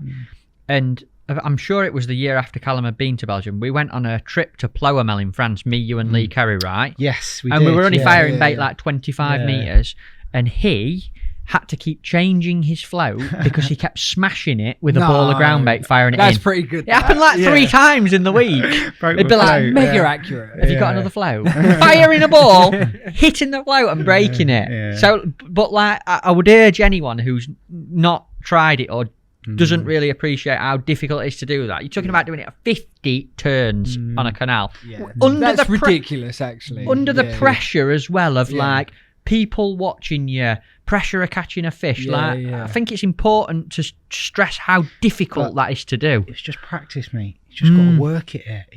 You can't expect to go and do something like that if you don't go out and practice and work at it. You know, same as golf. You can't go into a golf range and hit a ball like Tiger Woods, can you? You've got to practice, you know. And that sort of thing, that sort of style of fishing really kind of suited me because I wasn't bothered about going out and doing it until it was perfect, you know. Yeah, you'd go and put the time in. Just go and do it. Doing it 100%. So second day, your bait's gone in. Absolutely brilliant. Yeah, all gone in lovely. And I'm like, you know what, I just need to get one. You know, I need to get one. Because once you got one and then you sort it, then even if Gabba goes and nails 10, as long as I got one, I'm sound, you know. That'd be good point. Yeah, you'll be top 5 with one bream. So I've like all in. So I've got picked up my slider rod, the same one I've used all week, like every single day. No, I'm not tangled. I've set up 2 others because I don't know, just in case Mark Downs walks down, and I can't have one rod set up, you know. so all in. I've gone like whoosh, like that. It's like plot. Yeah, hit the clip. I've sunk the line. And it's like popped up my float, this slider at like 50 turns, and it's like popped up and it's just sat there, and I'm like, right, here we go then. Right, 4 hours to get a bite, and it's just gone. And I'm like, no. I'm like, well, I know it ain't it's shotted correctly, right? I've used it for 7 days in a row. Has someone clipped some shot on my line or something? And it's just like sunk, and I'm like, what? I've just gone, whoa. Got one, £5. Wow. I'm like 10 seconds in. Get in. I'm like, oh my God. Gabba's looking at me like, what the hell is this kid on? You know? And Mark Addy's like, because Mark Addy was running for me that day. And I see him, I'm playing it like this, and I see him walking along the bank, and he's like, and you can see him like talking to himself, thinking, what's he doing? Like, got one after like 10 seconds. Nobody's believing their own eyes, are they? I'm like, are you actually for real? Wow. And yeah, like incredible. And then got it in like £5. And then I think I went on to catch 4 more that day, firing in lean, but a different mix, a sloppy mix. So it made like a cloud. What was happening, the bream were off the bottom and you were firing in like a cloud and they were following it down and you were getting lift bites. And second day I remember I got the first one, and then I caught 4 more. Yeah, and Gabba caught like 2 or 3. So it was a good little area, you know. Nice to be. Gabba is Fruscio Gabba, innit? Fruscio Gabba, yeah. Absolutely. He's like the sort of Alan Scothorne, Will Raison. Yeah, that sort of level. Of the international scene. Yeah, him, Jacopo, that sort of like level. Brilliant angler. Great achievement to beat him in a European's next peg. Yeah, and then we won. And there's a team. And then we won as a team. Fantastic. Yeah, unbelievable. I was like, wow. Do you know what I mean? What a day. Yes. You know? So one, and then we won it as a team. Second thing I went to in the men's, and we've won. I'm like, Jesus. How did it feel with them stood on stage, gold medal, European champs? Like, absolutely incredible. You know, second time being away with the men's, and to fish both days and win. It's like, wow, do you know what I mean? This is what it's like. Now you're in the men's. This is what it's like being at that level with these guys, you know? So, yeah, brilliant. It must have been nice for Will, like, travelling with you as well, having been practicing. What were Will's response to you? Do you know what? Do you know the thing is with Will? I always got the feeling with him. He's more happy when I done well than when he was done well. You know, like, I come back and he's like, did you beat Gabba? I'm like, yeah. He's like, mate, well done. You know what I mean? I was like, he just like, I don't know, because he's probably so good. He's used to winning, you know. And then when I was doing well, he was just more happy for me. You know what I mean? Yeah, it was incredible times they were. Yeah, really, really good. Fantastic, you know? mate. Great achievement. Great achievement. No one can take gold medals off you. No. And obviously the good. success of that European Championships put you in great stead, because was it the next year? Yeah, so after the Euros, Mark Downs rang me up on the way home that's the other thing. I was driving home after the Europeans, after beating Gabba, winning gold, and I get a phone call from Mark Downs, and I'm like, well, he's probably ringing me just to make sure we're getting back all right, or when we're back. And he's like, all right, Cal, I need you to come to the Worlds. I'm like... That year? The same year? Yeah, same year. Slide on. That's like, fantastic. Jesus, and I'm like, fair play. The management were unbelievable with me, to be honest. Like Mark and Steve and Mark Addy, they were brilliant with me. They just picked me for everything. They just chucked me in and like let me crack on. You know, they were brilliant, like great people. That's quite a phone call to get on your way home. I was going to say, he made his mind up pretty quick. Yeah. I'm like, yeah. You know, yeah, like, yeah, I'll be there, mate. Yeah, sound. So yeah, he selected me for the Worlds as well. So that year, like, I've gone to Euros and thinking like, well, if I fish a day, like, sound, you know, like, and I've ended up fishing both days, coming 4th and 3rd in my section, and being selected for the year, the Worlds all in 1 year. So the Euros is sort of June time. Exactly, yeah. And you're going to the Worlds in September. So it's quite a bit to get prepared and ready for. Basically went from the Euros that year and then got back and started preparing for the Worlds. And talk to me about the World Champs. Where was it, and what kind of fishing was it? Where do you want me to start? Oh, what a venue. Croatia. Electrically powered river, right? Like a hydroelectric. Yeah. A hydroelectrically powered river, right? Yeah, so this river was just stupid. So, like, I haven't done any flat float fishing as such, you know, like, never done like any, because we've just never been to venues like this. All the juniors, they don't put. I think the reason why the juniors never went to a river like anything like that, because it wasn't safe. You know, if a young lad fell in a river like that, it'd probably pop up in Serbia. Yeah. You know, like, it's just like, it's just ridiculous, you know? So yeah, they selected me, and Will said, oh, you're going to need some big flat floats. And I'm like, saying what, like 5, 10, 15 grams sort of thing? Like, you know, he's like, nah, 50, mate. And you're going to be running them through. I'm 50 like, gram? Running a 50 gram flat float through. And I'm like, why can't you hold it? And I'm like, it's just like, I was just alien to it all. And yeah, so got all that prepared. Obviously, Will just showed me what to do. I didn't even know how to shot one up, to be honest. And what was the crack? Because for people who are listening, that is even more alien than it would have been for you. So tell us about what's a flat float? Right, so basically, and how do you set one up? Obviously, a standard pole float, round body. Flat float's flat. So it's for fishing on rivers that are running fast. Either if you want to hold it dead still, so you're fishing you float dead still, almost like a feeder, but still with a pole and a float. Or if you want to run a float through, but you want a slightly lighter float than if you were using a round float, you can get away with a slightly lighter float when it's flat, because obviously there's not as much resistance on it. So the score with it was to actually just drop a 50 gram flat float in your peg and run it through and try and catch some fish doing like that, because it was so powerful. This river that you couldn't stop a 100 gram flat float. You couldn't hold it still. No, you couldn't stop a 100 gram flat float. It's that powerful, because how they powered the river, it was so powerful. You couldn't hold it. So the score with it was to run a flat float through, and a 50 gram flat float. So like I said, got those prepared, 50 gram flat floats and all that. I just didn't know what I was doing, really. And Will said to me, you've got to use a certain type of pole. You can't use side pullers or a pull bung, because if you've got any holes in your pole or anywhere where air can get into your top kit, when you put your pole tip under the water and run your flat float through, the water gets sucked up inside the top kit. Go to strike and you've got a top kit full of water, snaps your pole.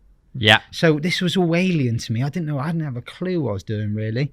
And so I've got all my kit right. Will made sure that I was doing everything dead right, and got all my pole elasticated the right way, made the flat floats up.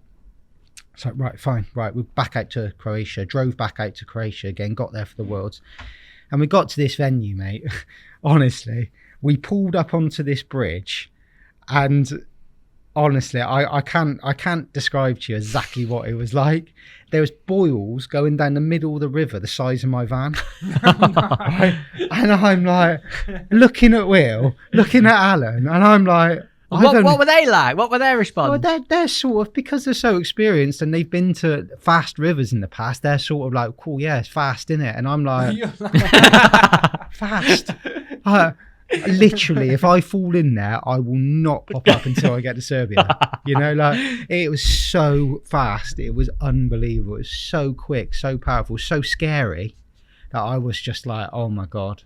Do you know what I mean? I don't know what I'm doing here. And how did it go? What were the first few days of practice like? So, yeah, got there and I sort of just thought to myself, right, just got to try and get your head around it, you know. Went fish for a week before the actual official week's practice. That was okay. Caught a few fish. It was difficult. Just trying to get my head around a river so fast and so powerful. And then the official week started.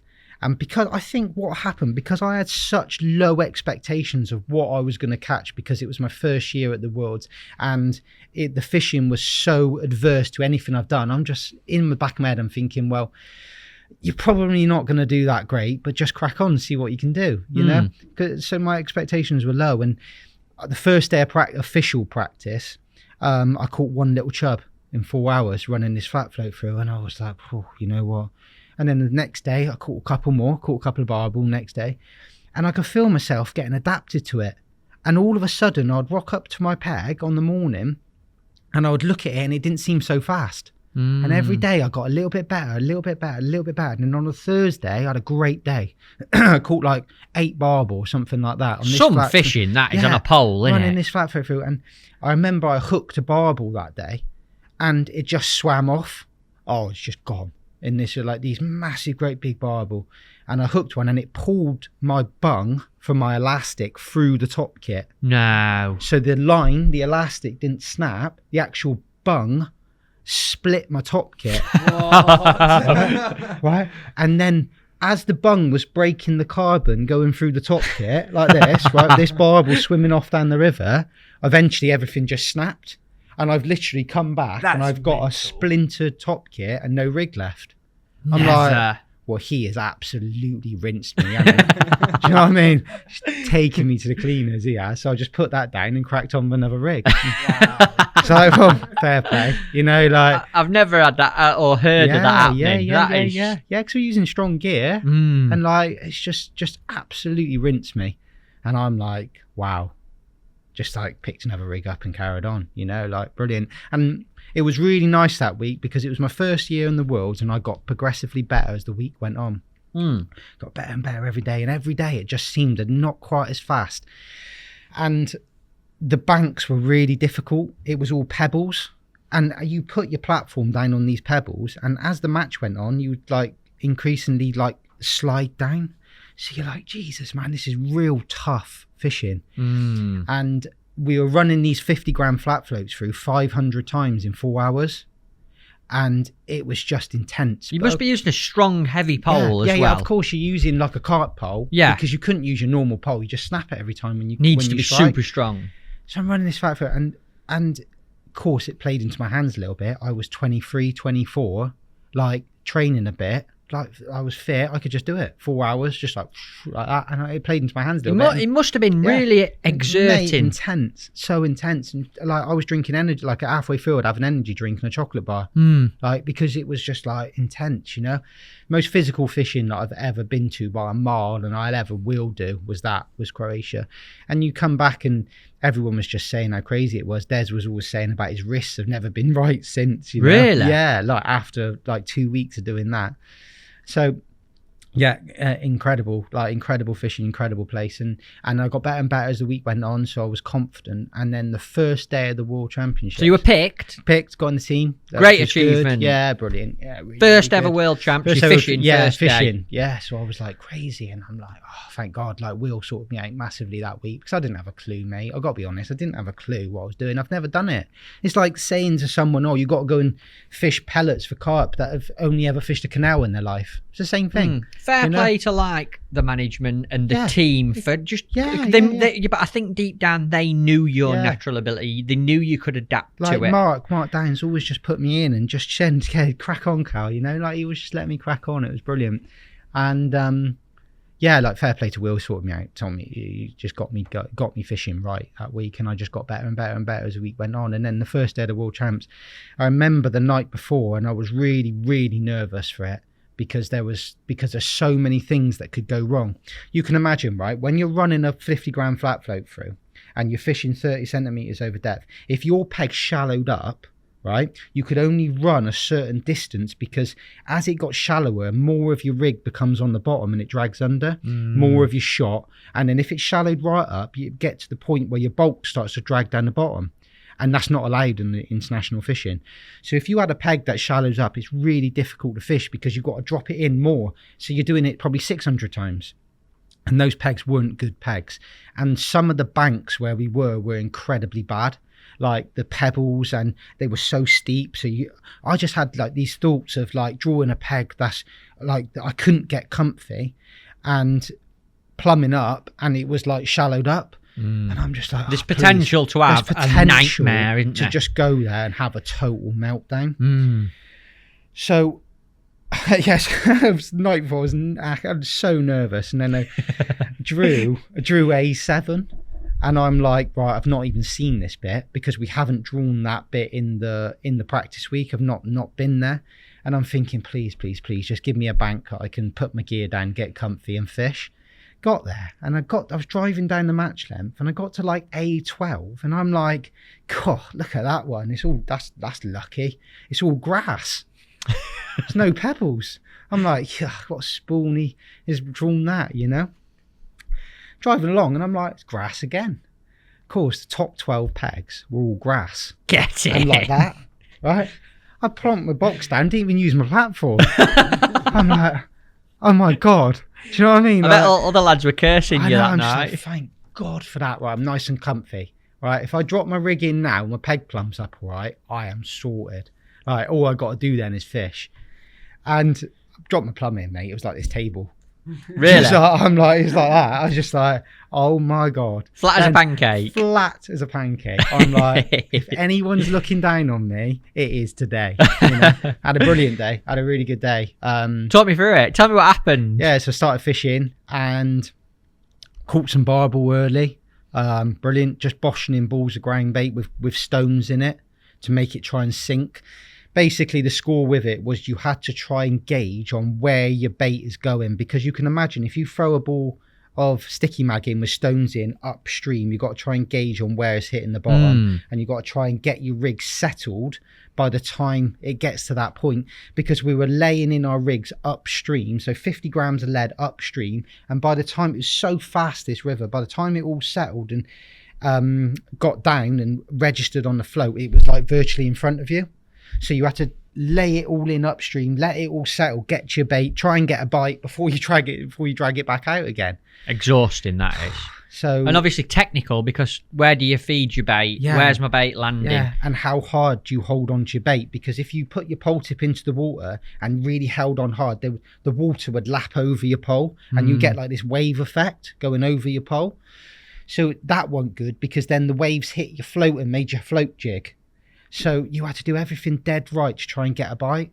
And I caught like 4 or 5 barbel early, and I was like, oh, thank God for that. That must have been exciting, Cal. Hooking barbel on a 50-gram flat float that flow in a world champ. I know, yeah. And you'd hook them, and you could tell straight away whether it was a barbel or a Vimba, and you had to play them differently. With a Vimba, you had to try and get it back quite quick because the hook's pulled out of their mouth. I think what was happening, the hook was ripping through like a Vimba's soft mouth because it was out in the flow. And so you had to try and get it back inside the flow a little bit and try and net it before it pulled out. With the barbel, if you hooked it and it was a barbel, you could take your time a little bit because it wasn't ever going to rip out. You just had to let it, just play it. So that was one thing you had to gauge as soon as you hooked it, whether it was a barbel or Vimba, and play them slightly different. So yeah, I caught 4 or 5 barbel early in the World Champs, and then Simon Willsmore was running the bank for me.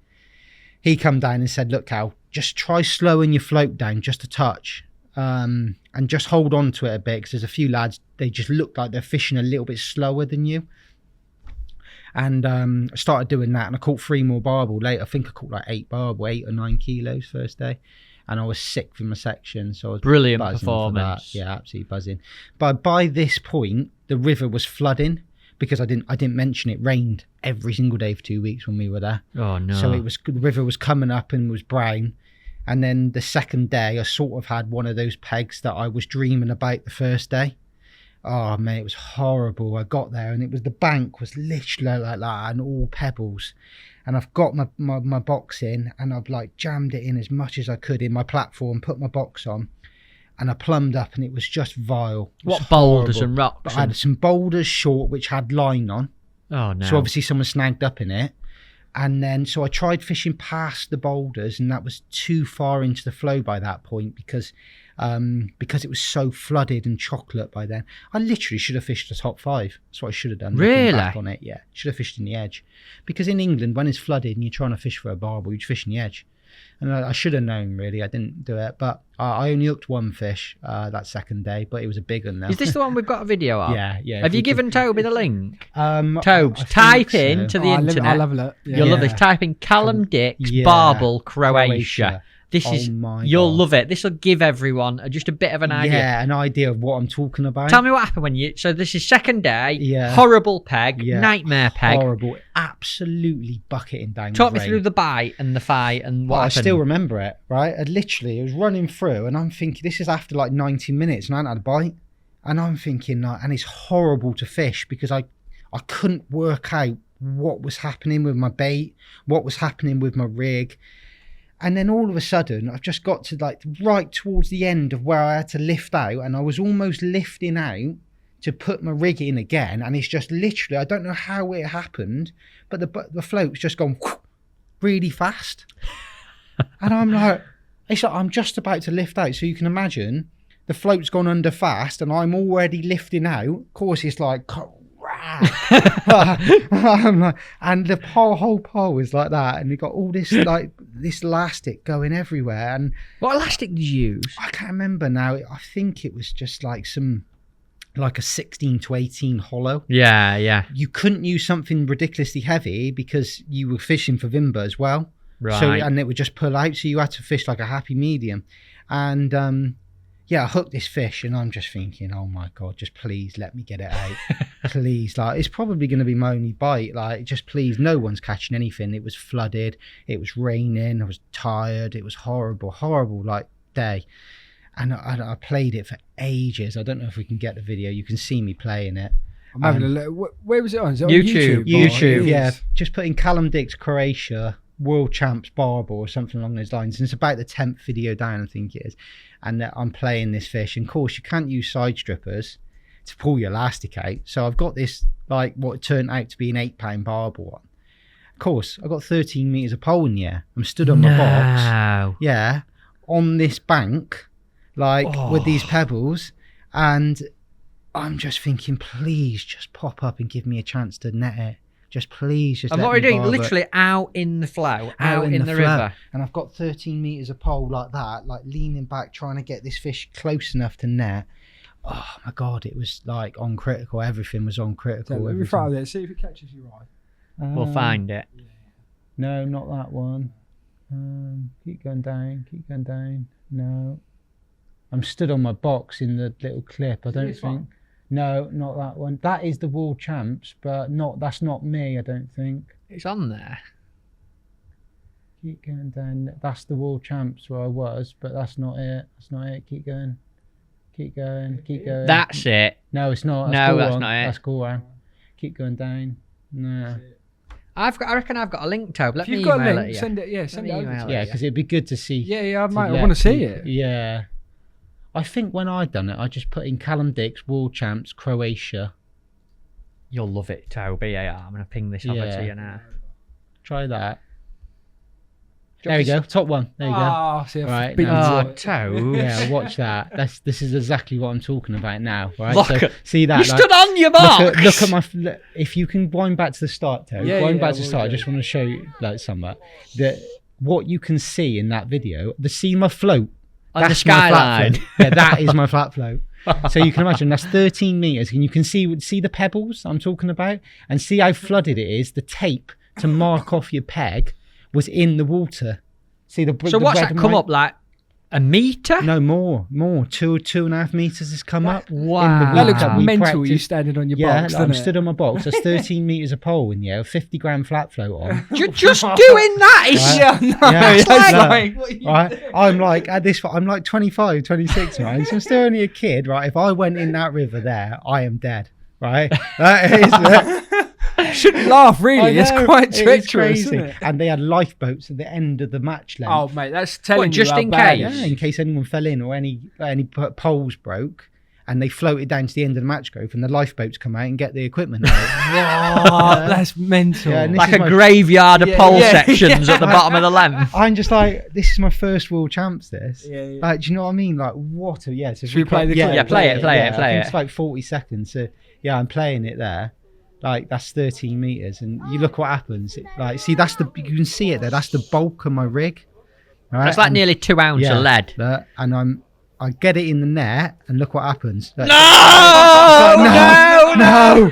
Oh my god, no! I'm like, it's gonna come off now, and no, I got it. Look. Oh! Yeah, it's got it. Yeah, Oh! crazy. Look how knackered you are. Look, that's the poles hit the floor, right? And I've got 13 meters of pole there now, and I'm trying to get the Barbel in. And look at the pole going downstream though, as I'm trying to do it. Look. So I've just got it back, and look, £8.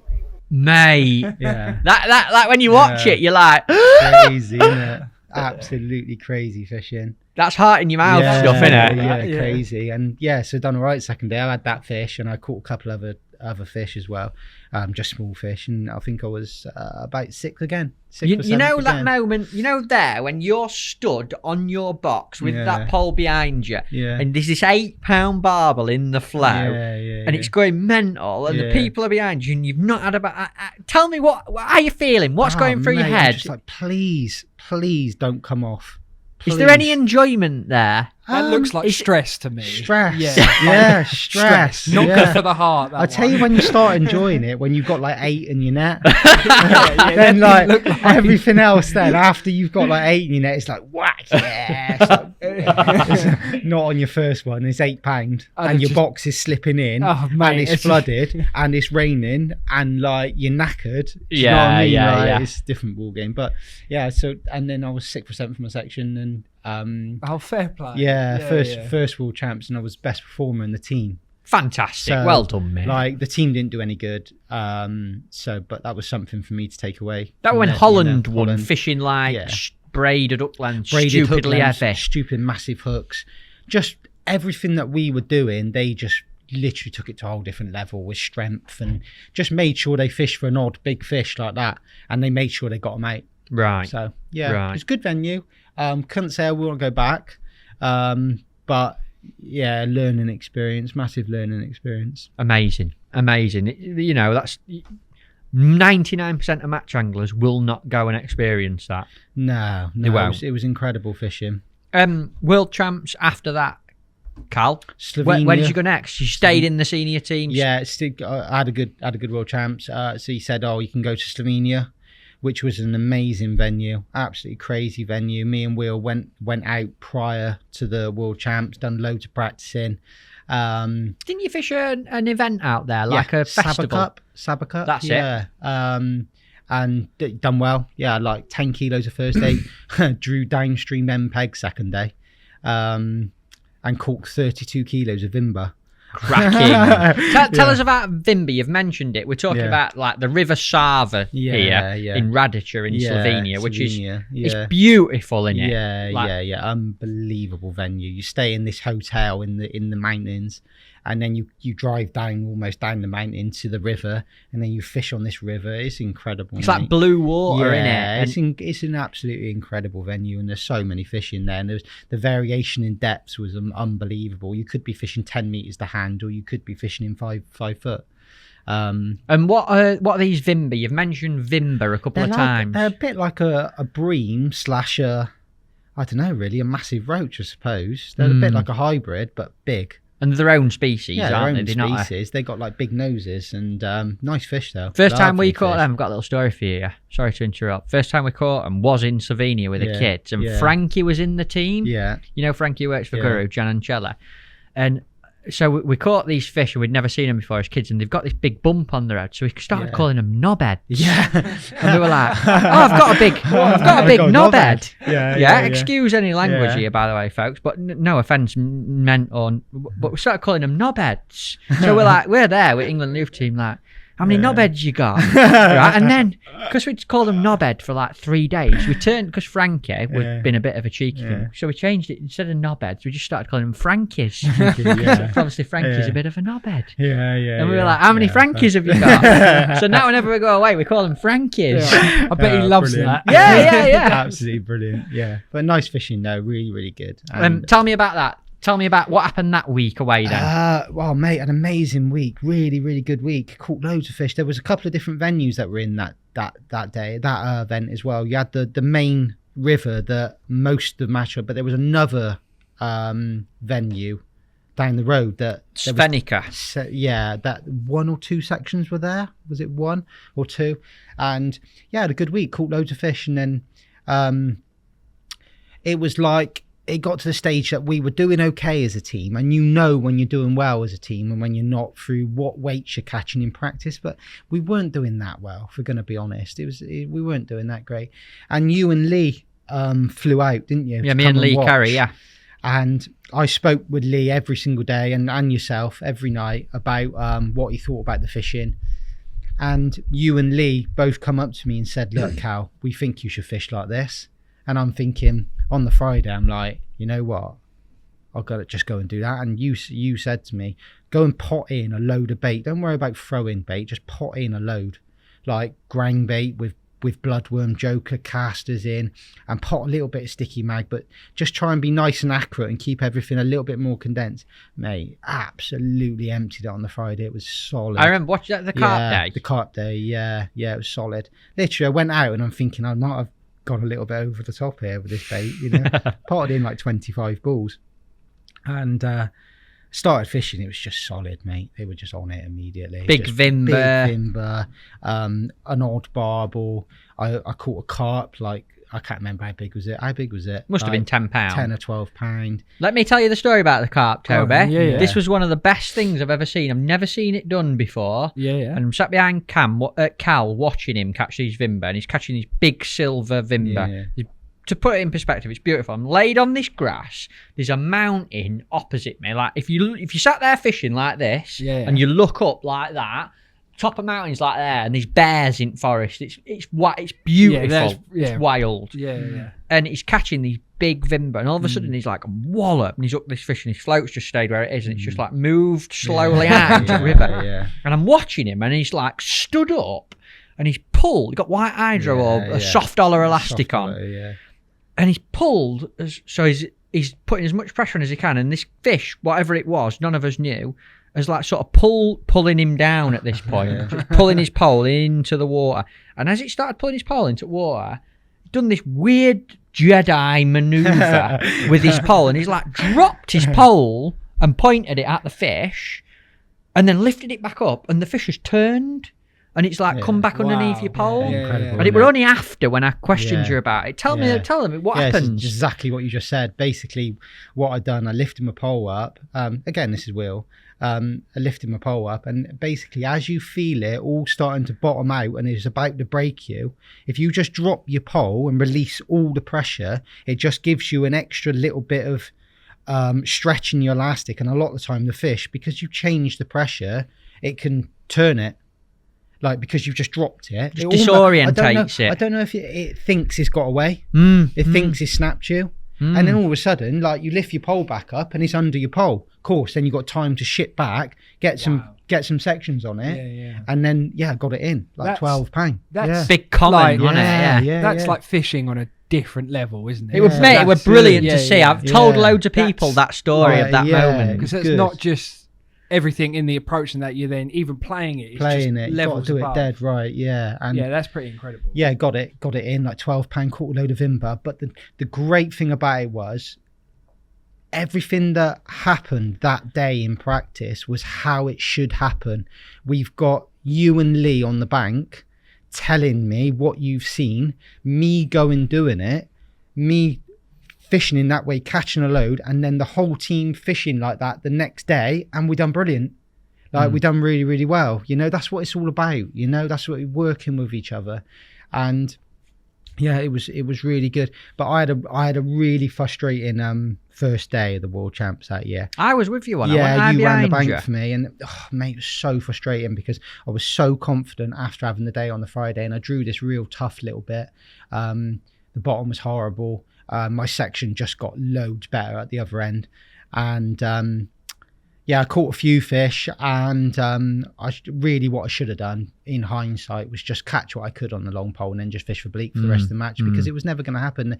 The bottom wasn't right, and there wasn't enough fish in that area where I was.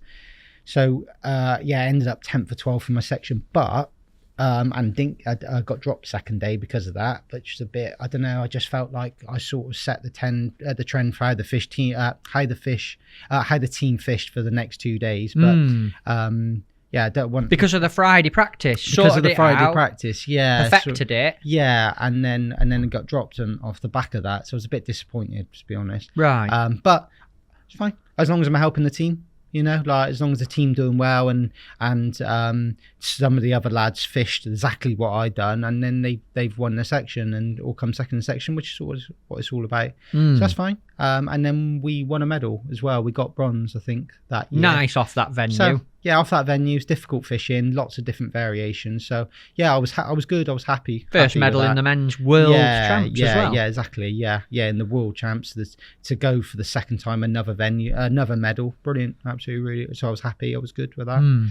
And then that led me on to Bulgaria then, and that was another incredible week.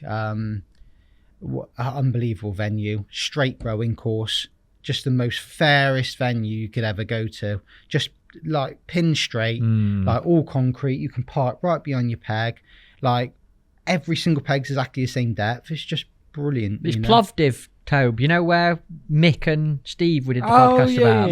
You know, when we referenced the world champs that had been there before, Callum was in the team. One. This is that year. The next world champs after Slovenia was there, and that was like a whole different ball game as well. With me and Will really went to town on the practicing, getting everything dead right, because it was slider fishing again. And I had some great information from a guy that comes in the shop called Stanislav, who lived in Bulgaria. Stan. Yeah, Stan. He's a right nice geezer, isn't he? Love him to bits. So me and Will really went to town again on it. This slider fishing, perfecting it, practicing, firing, baiting, day after day, just trying to get it dead right. Similar to Belgium. Before you're out there, before you've even gone. Same intensity of practicing, probably higher, because it was the Worlds. So it was like a whole different ball game. And did you know there were going to be a lot of slider fishing involved? I knew it was going to be all slider fishing.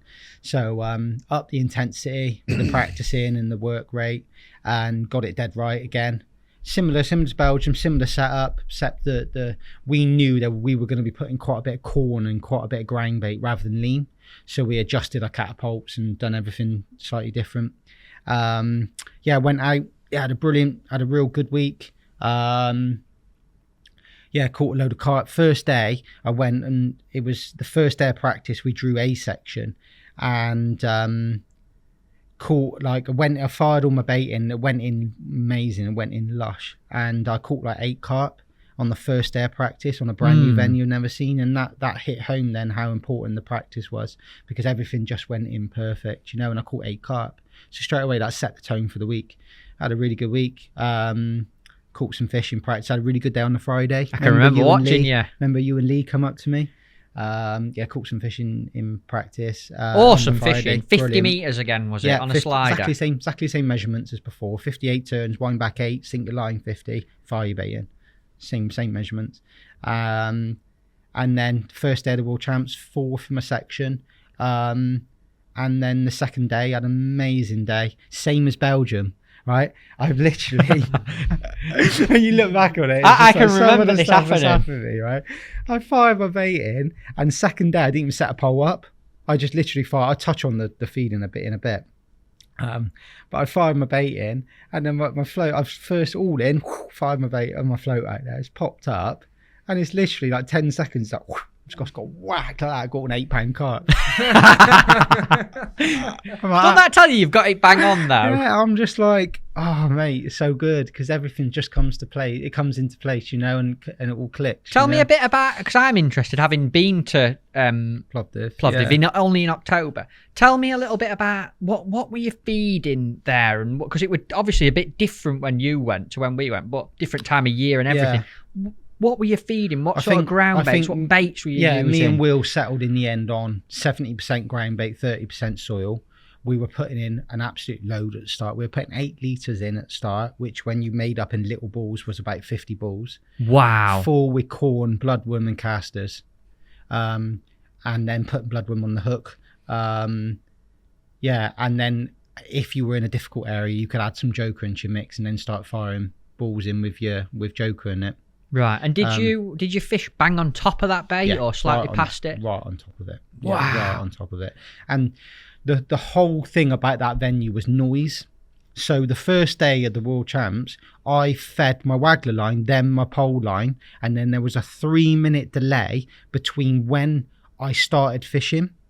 And what I think I'd done that first day of World Champs, I fed my waggler line, brought a load of fish onto my waggler line. I fed the pole, so I made some noise on the pole, and then that I sort of brought the fish away from my waggler line. And then there was other people still feeding their waggler line when I stopped feeding. So I think that just left the fish, made the fish like sort of swim away. And the first hour, the first day, I had a terrible first day. I never hooked anything, never had a bite. But of course, then I started topping up and making noise, and it brought some fish back. And I remember thinking I was 4th in my section, and I really should have won my section that day. If I would have literally got my 50 balls and got my dad to time me, just bosh, and just made sure you fed for the whole 10 minutes, it was all about noise. And I think I would have won my section that day. And wow. And then the second day of the World Champs, what I'd done. I literally 10 minutes. I got my dad to time me. I had 50 balls. When you said time, you mean so that you were firing them in for the whole of the 10 minutes? You're making the last noise. Ball you're firing in, literally as it goes to 10 minutes and you can start fishing. Second day, 10 minutes of firing my balls in, made a load of noise, fired my float out, caught an 8-pound carp, won my section. Well, you've got it. You've understood it. The whole venue clicked on the second day. But it's a shame it didn't happen on the first day because I could have won it there. Do you think you could have won the World Champs? Oh, yeah. 100%. Fair play for saying that. Yeah, that's brilliant. Mate, without a doubt. If I would have fished my second day match, the first day, if I would have fished that match on both days, I would have won, definitely. Because I was 1st and 4th. I was 7th or 8th individually. And I'd done it wrong first day. Definitely done it wrong with my feeding. Right. But everything else was perfect. I just got my timing and my feeding wrong the first day. Right. But that's how you learn. That's what it's all about. Though. Yeah, what a venue. Exciting fishing, like. Yeah, what a venue, yeah. Love it. And what about the team? How did the team do? 3rd. Oh, mate, so frustrating. I honestly come away from that venue thinking we should have dominated that. We should have won there. I'd never ever done it before, where I come away from any venue thinking the team should have done better there, but we should have won there. We should have dominated. It was the type of fishing that we could have dominated. End of the day, in Belgium, when it was all slider fishing, we won. Yes. When we went to Bulgaria, it was all slider fishing and fishing for carp. We should have won. We should have won. And what do you think did wrong? No, I'm not sure. I don't know. I'm not sure. But small margins. Yeah, just like the feeding, timings of the feeding. Well, that proves it. That's what you've sort of learned. Even on that Saturday, you've learned something. 100%. And just being aggressive, mate. You just had to be aggressive. Put lots of ground bait in, lots of bait, and just bring some fish in your peg. You know. Yeah. End of the day, you've got however many anglers it was, 150 anglers all in a row, these fish can pick any peg they come into. If someone puts more bait in on one of them, they're going to come to you, aren't they? You know, if someone's put like 10 balls in with 10 joker in, you ain't getting a bite. Not if Callum Dicks and Will Raison are firing 50. Yeah, 50 balls with 4 tins of corn, like half a pint of bloodworm and 2 pints of casters in. Who do you think's going to catch more? And especially with an area of like this, you know, it's like they're just going to go bush like that. And it all made sense. And I honestly, I was really gutted on that when I come back from there, because I felt. Did the other lads think that you could have maybe won and there was a chance? Yeah, 100%. I think like, if they don't, they should have been more honest with themselves. I think they really do. I think we should have won that. I think Will's always dead realistic with it, innit? Like, he always. He just come away thinking, like, how did we not win that? It was only a couple of points. We should have won. But for whatever reason, I don't know, we didn't.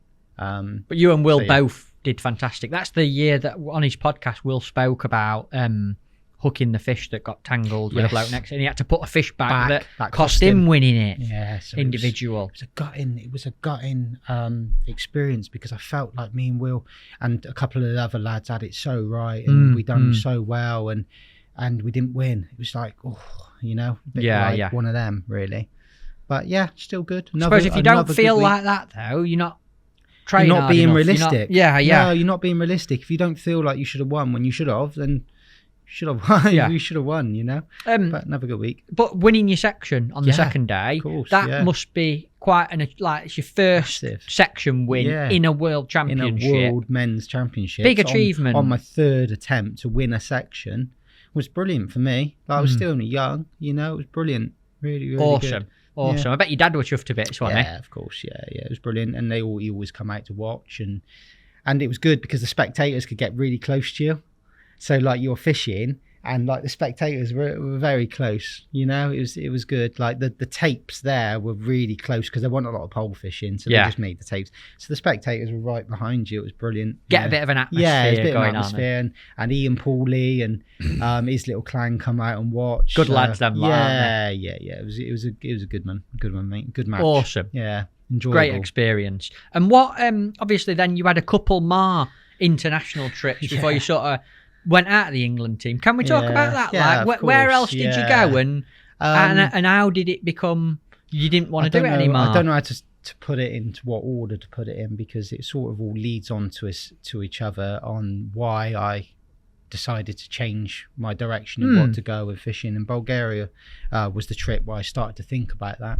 But I went to, after Bulgaria, I went to where did I go? Where did I go after Bulgaria? Was it Italy and Belgium?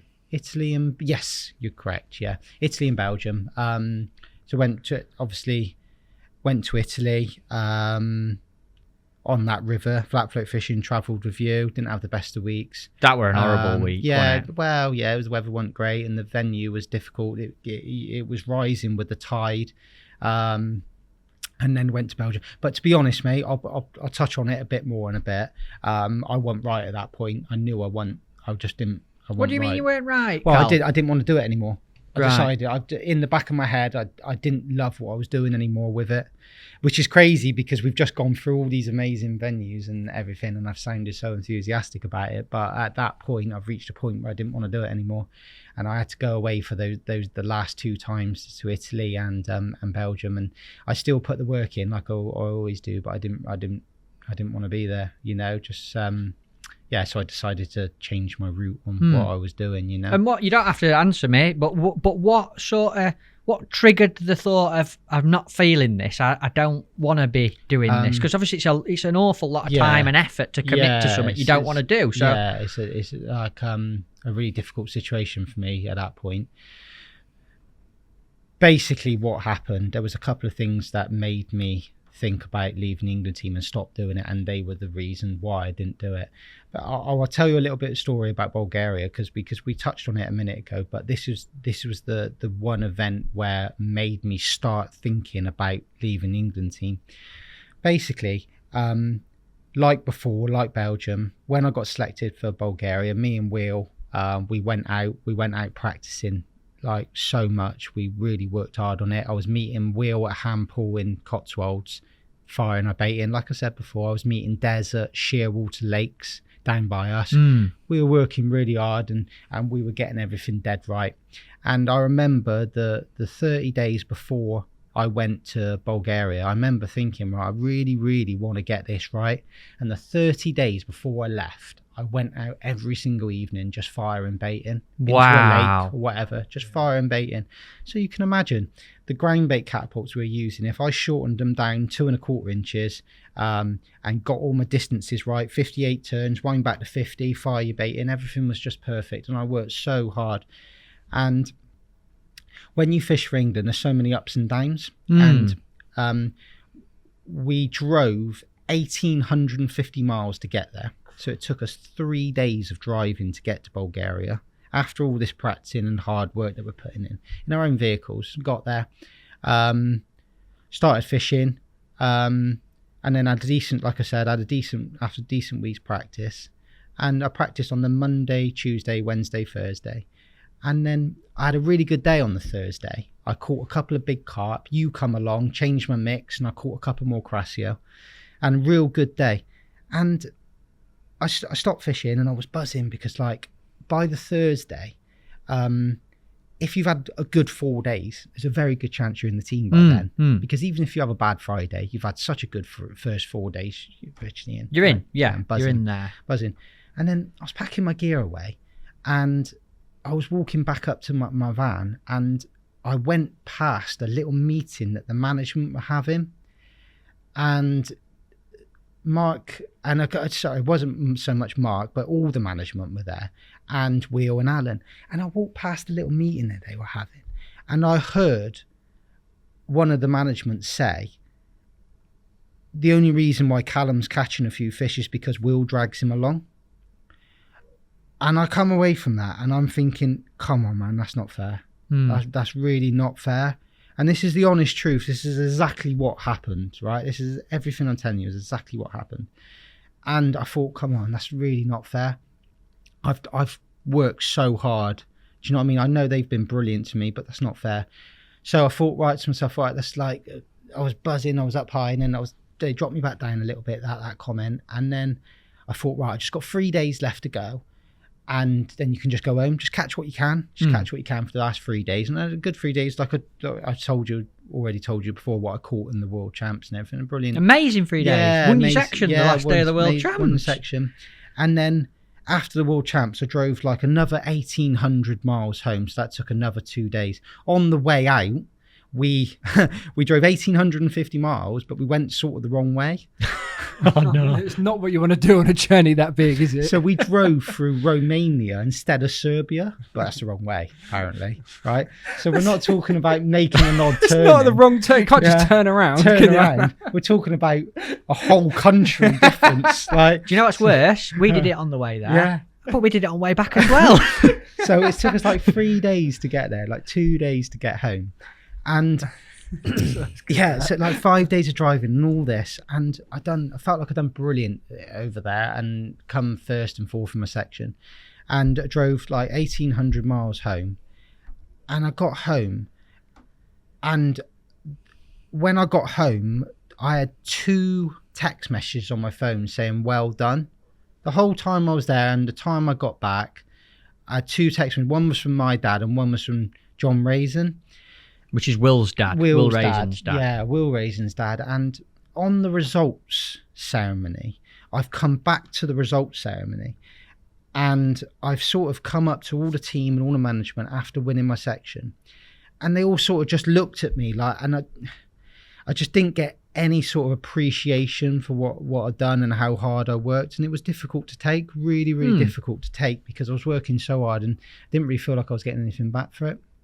And so I come home, and I had to have a serious think on what I was doing, because I was putting in so much effort in, and I didn't really feel like I was getting back anything, any appreciation for it, you know. And I wasn't doing it to get appreciation, but I feel like if I'm going to work that hard at something, I will need to be rewarded for it. And obviously I was getting in every year, and it started to make me think about, like, maybe what am I doing? Am I doing the right thing, you know? And the time that I was away, I think Rob Wootton had been fishing and won the match this, and he went to Ireland and he won he won like 70 grand, and I come back and everything was just all about Rob Wootton and all these anglers like Andy and Jamie that are winning these big, and it was just everything was about them. Andy Bennett, Jamie Hughes, we're talking about. Yeah.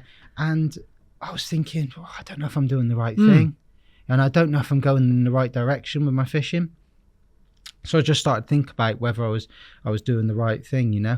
And the thing was, for me, what I want if anybody listens to this, what I want them to take out of it is that what Andy Bennett and Jamie Hughes and Andy Powers and people like that and Paul Holland are doing domestically in the match fishing world is absolutely fantastic. They're winning these big matches, and they're winning fishing minis, and they deserve all the credibility, all the sponsorship, all the prize money. They deserve every bit of it.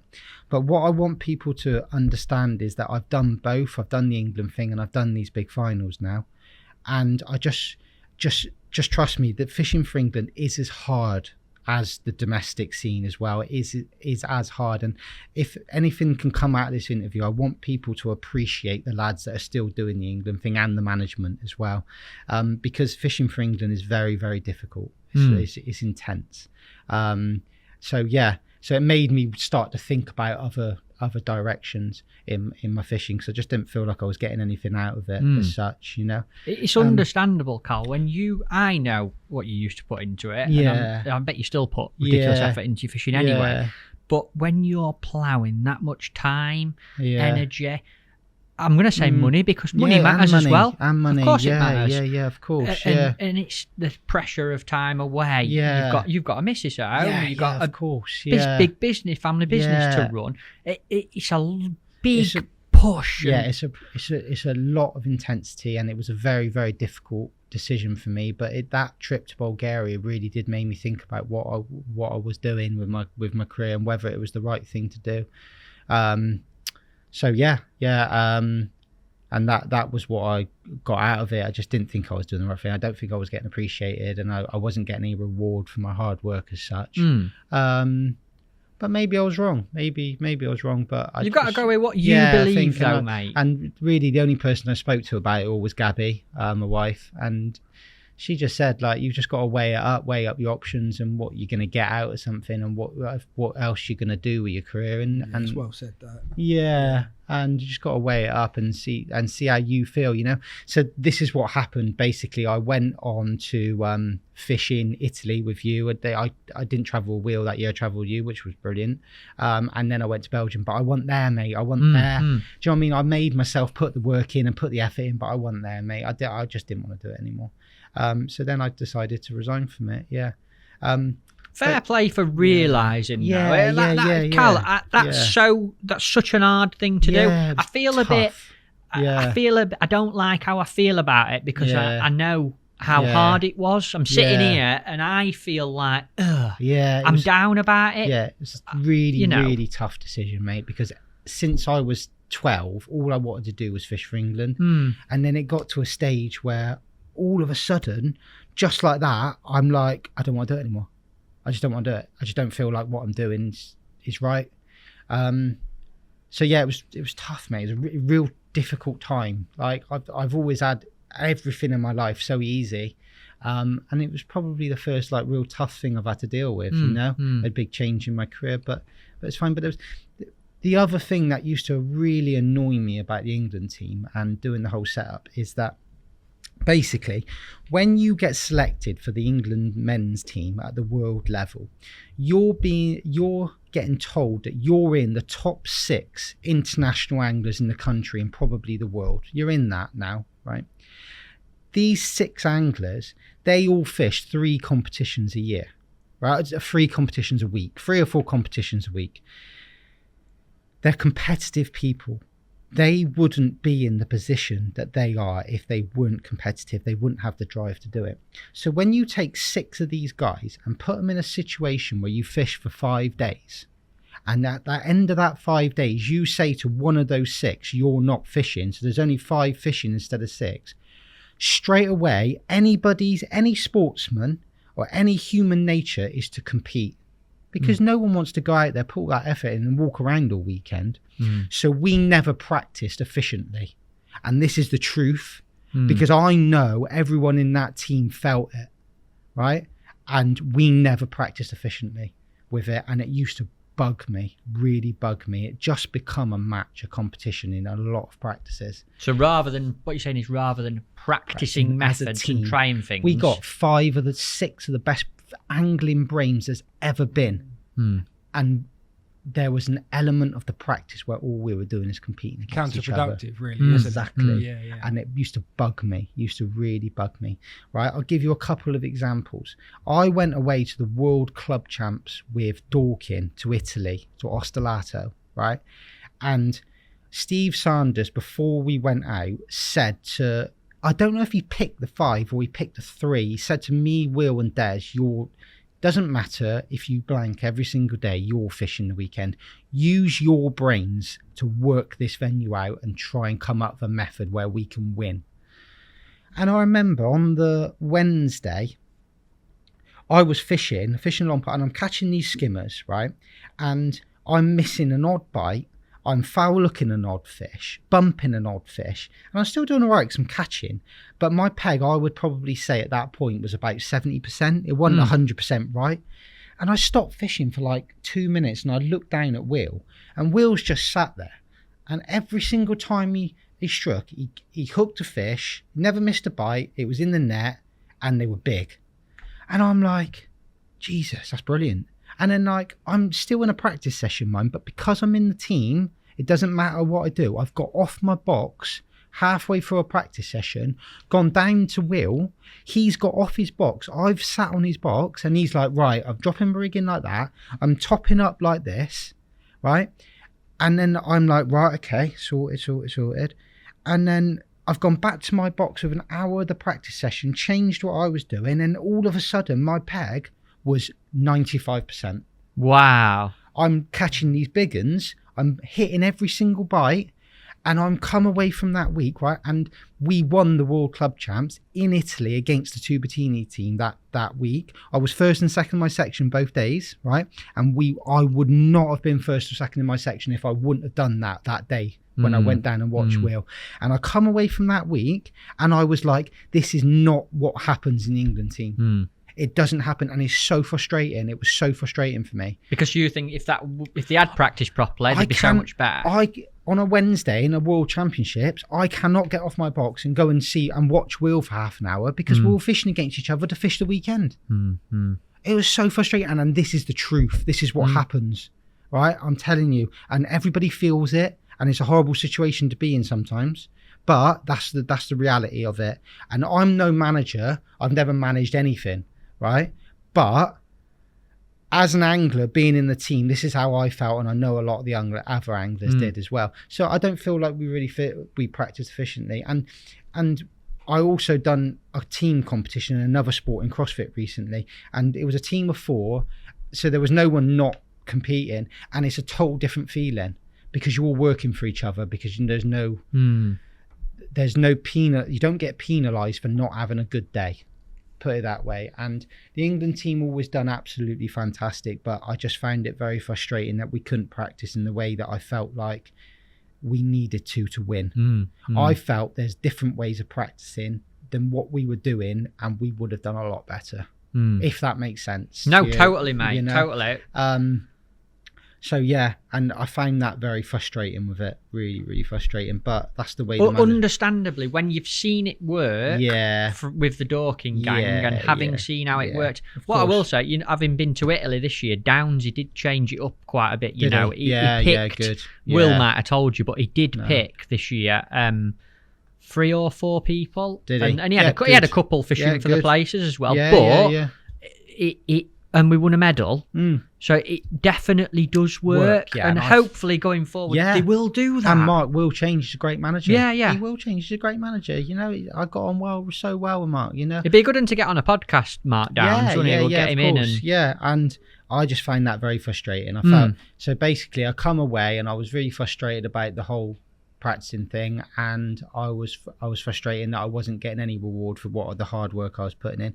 So that's what made me decide to change the way I went with my fishing. Fair play. I mean, Yeah, big fair respect play to for you. making Yeah, that yeah. decision, Carl. Yeah. But it's all worked out nice. It's all good. What were the response from, like, I don't know, your family, your close friends when you made that decision? The people closest to you, because they knew how hard you worked. They saw the time, the money, the effort that you put into it. What were their reaction to I've you gotta be making that honest, mate, decision? the closest people to me, all they want is me to be happy. They don't care.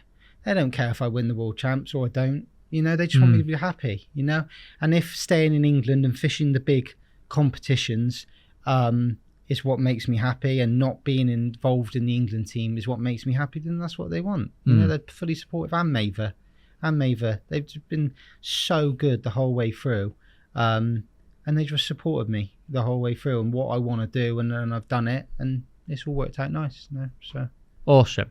Fair play. That's Yeah, credit good. to yourself, though, mate. Credit to yourself. It's Nice all worked out, person. so. But that's how I felt. That's how I felt at it, and that's the honest truth, and that's what I thought after being involved in it for the years that I was.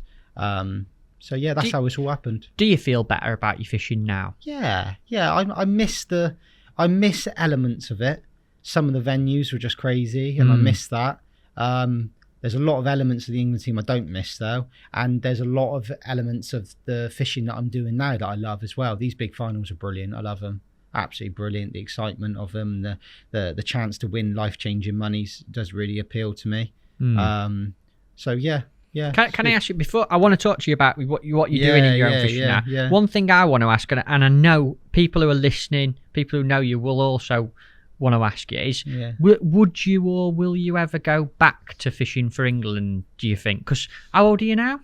33. You're only 33 years of age. If an opportunity came, or if something changed, would you go back? I'm going to be totally honest, right? After I thought about it so much, I don't think there hasn't been an angler that's excelled in both.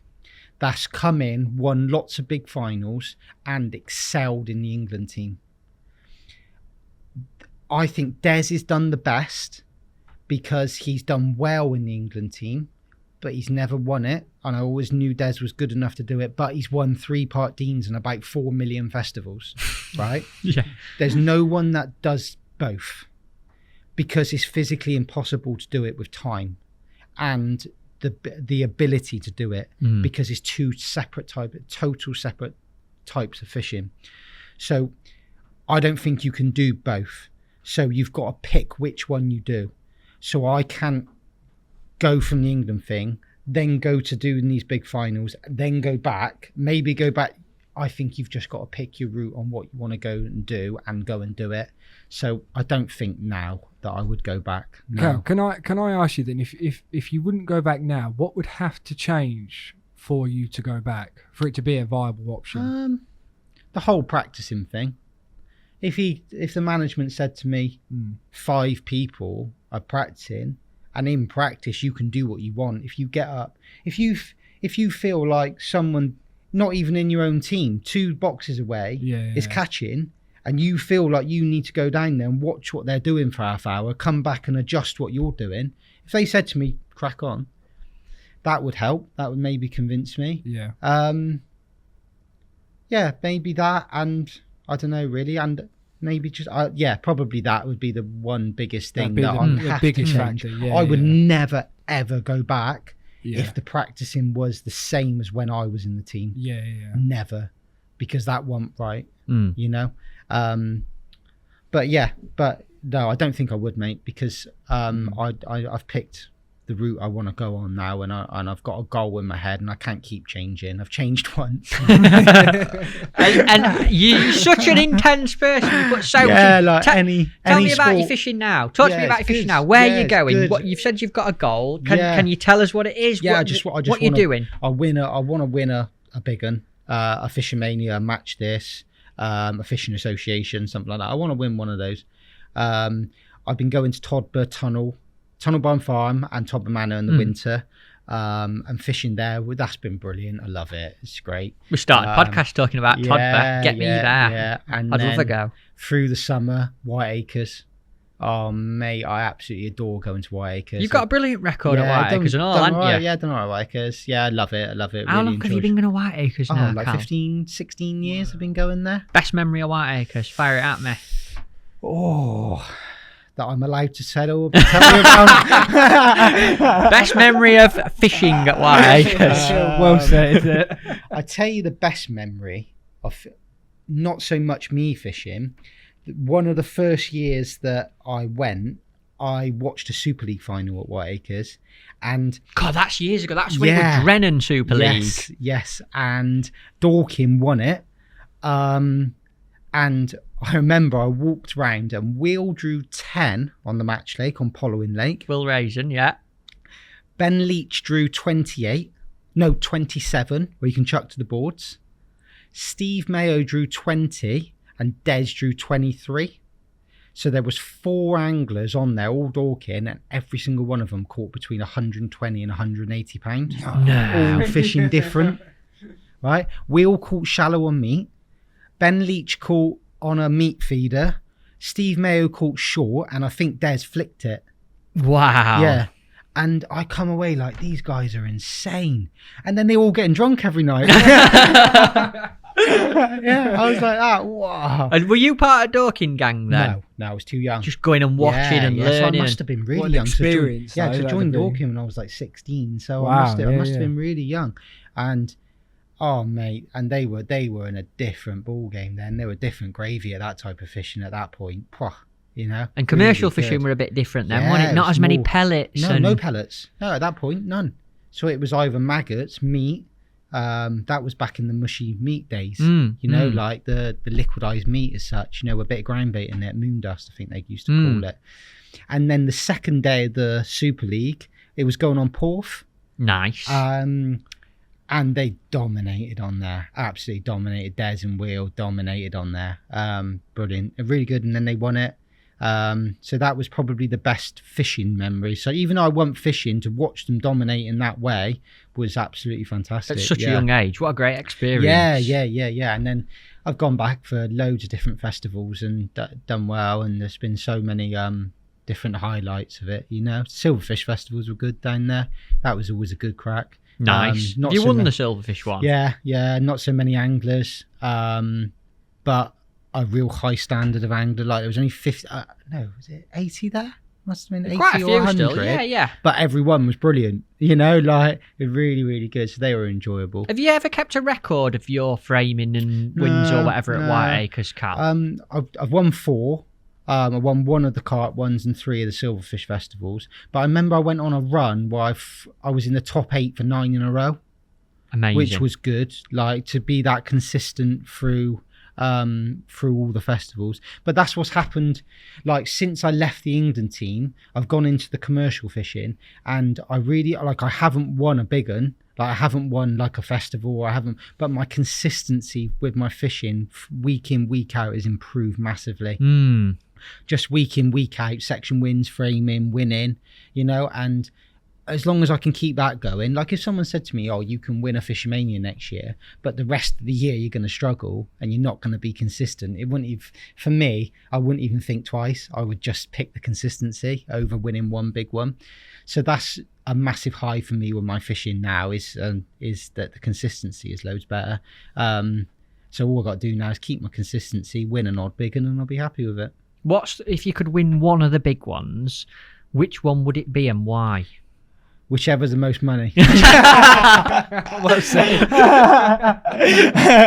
I don't know. Fishmania gets a lot of press, doesn't it? Big time. A lot of coverage. I done the commentary with Sky this year at Fishmania, and the buzz about it was incredible. But Match This is good as well. The Maven Match This, that was good, really good. I'd like to win that. But the Fishing Association one now seems really good. 100 grand. 100 grand. Wow. Yeah, you know what I mean. It's good. So any of them, just one of them. Of course, yeah, any of them. Yeah. It's it'd be nice to win as long as my consistency was good as well. My generally through the year. I really respect that, mate. I in my fishing, I'm very, very similar. And I've got a lot of time for that. I appreciate it. I like looking at people's results and just think week on week out they're doing well. Even like he's drawn in a bad area and he's took the mick there. Yeah. He's done brilliant. Yeah, he's come second or third, and he wasn't on a peg where you're meant to come second or third, you know. And as long as my consistency's there, I'm happy. And then if I can nick an odd big un, that's my goal, and that's where I want to be in 5, 10, 15, 20 years time. That's where I want to be. Like it. Fair play. I want to ask you as well. Obviously, you ploughed a lot of time and effort into international fishing, especially through your like late 20s when you were in the senior team, and you obviously not dropped, but put UK fishing aside, commercial fishing aside a little bit. When you've come back into it and put all your effort back into UK commercials, has it changed much? Is it different at all? I've got to be honest. Basically, I left the England thing, and I was like you said, I was ploughing in so much time into the international stuff. I come back into my commercial fishing, and I was lost. I really was lost. I didn't have a clue. Wow. I wouldn't say not have a clue, but it evolved so much in the 5 to 8 years where I just concentrated on the England men's thing, that people like Andy Bennett, Jamie Hughes, people like that, they were so far ahead of where I was at that point because they've evolved. Everything's evolved. Like tapping in maggots in the winter with pots with little holes in, like fishing jigger rigs and fishing shallow and stuff like that. I just didn't know about it because I hadn't been doing it. Just like if they suddenly started to say, "Oh right, we'll go and fish a slider," they would be lost, wouldn't they? It backs up what you said. You can't do both. You can't do both. You're totally right. You just physically can't do both. So yeah, I was lost. So it took me a year to 18 months to suddenly feel like I was catching up or at a reasonable level where I could consistently win. And yeah, after that 18 months, then I feel now I've reached a point where I know what's going on now, and I'm competing and I'm consistent. Yeah, but fair play to those lads though. They deserve a lot of credit. Andy Bennett, Jamie Hughes, all them lot, because they really did evolve it in the time where I was doing all my England stuff. They did really push on. They're amazing, aren't they? I love going out with them, watching anglers. Yeah, very good anglers. So yeah, and then it took me 18 months to catch up, and then when I've caught up, the last probably 18 months to 2 years, I felt like it's everything. You've been in the final last year, were you? Yeah, in it? So this is the other thing I was going to touch on. Obviously, when I left the England thing, I come back from Bulgaria, and I was so over the moon at how I done. I got 2 messages on my phone saying "well done" from people.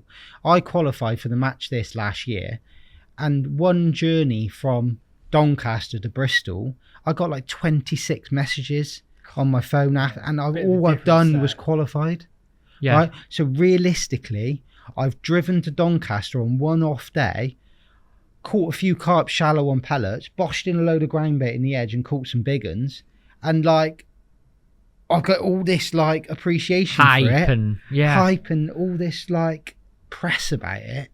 And really all I've done was 1-1 match, and this is what that highlighted the differences between the two, and where you get the most appreciation and where you get the most reward. I feel like is that route. But like I said before, the lads that are still doing it and the management deserves a lot of praise. After doing like the big international stint, Cal, and then obviously coming back in, doing some serious commercial fishing, targeting big money finals. You've got all that experience at Whiteacres, England youth teams. You've seen a lot of things, but you've seen a lot of brilliant anglers in action. And I'd like to ask you, like, what's the best thing you've ever seen? What's the best performance in match fishing you've ever seen in all that time? Very, very easy question to answer that one. When I was in the junior team, I flew out to Portugal to watch the European Championships in Croatia, and I watched Will that day for the 2 days, and it was just incredible. It was absolutely incredible. Do you know when you watch the very best at a sport? So you watch Lewis Hamilton. When he's on pole, he'll drive off, and within a lap, he's 2 seconds ahead, and by the end of the race, he's 25 seconds ahead. Total dominance. The best. Driving at his best, he's gone. You watch Ronnie O'Sullivan play snooker. You watch quite a few. You watch Matt Fraser at CrossFit, just total dominance. Those 2 days I watched Will, and he drew the middle section of the match length, and he virtually drew the middle peg both days. And he's fished this waggler, and he was casting it past his bait to try and make as little noise as possible. Then he's firing this sticky mag in, short of his float. He's winding his float back, then he's putting his rod in like a rest, like a feeder rest, and he's loose feeding his pole, and the float's going under, and he won't strike in, and his rod's going round. So that's what you have to do. You have to wait for the rod to pull rather than the float's going. And then he's caught some barbel, he's caught some other fish on the waggler. Then he's come in on the pole with like 90 minutes to go, and he's just carried on catching, and he's caught some more barbel. And I watched him over those 2 days, and he was just incredible. He didn't make one mistake. Everything he done was just so in control. He's so fluent, so talented. And like I said, it was just so dominant what he done over those 2 days. And he won his section both days. I can't remember why he didn't win. I think someone beat him on weight. Wow. That drew the top section, caught some carp and beat him on weight. But it really was brilliant. It was so good to watch because he was just dominant, and he was miles ahead of anyone in his section that day, miles ahead, because everything he done was just perfect, and you could tell he practiced hard and his gear was perfect. And do you know, when you watch someone that's at the very, very best and they are at the top of their game, that was when I watched Will over those 2 days. That's what he was like. It was just dominant, and that's probably the best I've ever seen. Yeah, love it. And I feel a bit Will Raison biased in this podcast, because every person we've had on so far has probably mentioned Will, and it's always the same thing, how frighteningly good he is at fishing. And I almost feel a bit, I can't talk about it in every single podcast, but it's a reoccurring thing that people say. And, you know, I always say to people, when you see him get going, it's like he's going to kill you. Yeah, he's going to bury you. If you give him... You know, when he gets on something, it's all over. It's you know what I mean, don't you? You know when you sit next to him and he just like clicks, and it's like done. You're done. You are done. Game over. Place. Go. Forget about it. And he's definitely the most talented angler I've ever fished with. But there are other anglers that have got the knack of winning big matches that Des has got. Des has just got that knack of winning. That he's won like 3 Part Deans, won festivals. Andy Bennett, Jamie Hughes, they've got that knack. Lee's of a bit winning. like that, isn't he? Lee Carey. Lee at the moment, oh my god, everything he fishes, he just wins, doesn't he? You know, like he's just got that knack of winning. But Will's definitely the most talented I've ever fished with. Yeah, definitely. Like it. You've probably answered one of my quick fire questions there already, but never mind. We'll do it again in a bit. We'll accept that. It was a good answer. Yeah. We might not need to revisit that one. No. I've got to talk about when we're getting this podcast wrapped up. I can't let you go without talking about the fitness and CrossFit and everything you're doing, because I see it on your Instagram all the time. It's obviously a big part of your life now. Where's it coming from, and what is it? What do you do? I played football at a young age, and then I've always been into fitness. I've always been interested in like just training hard and that. And I boxed for a bit. I boxed for a few years.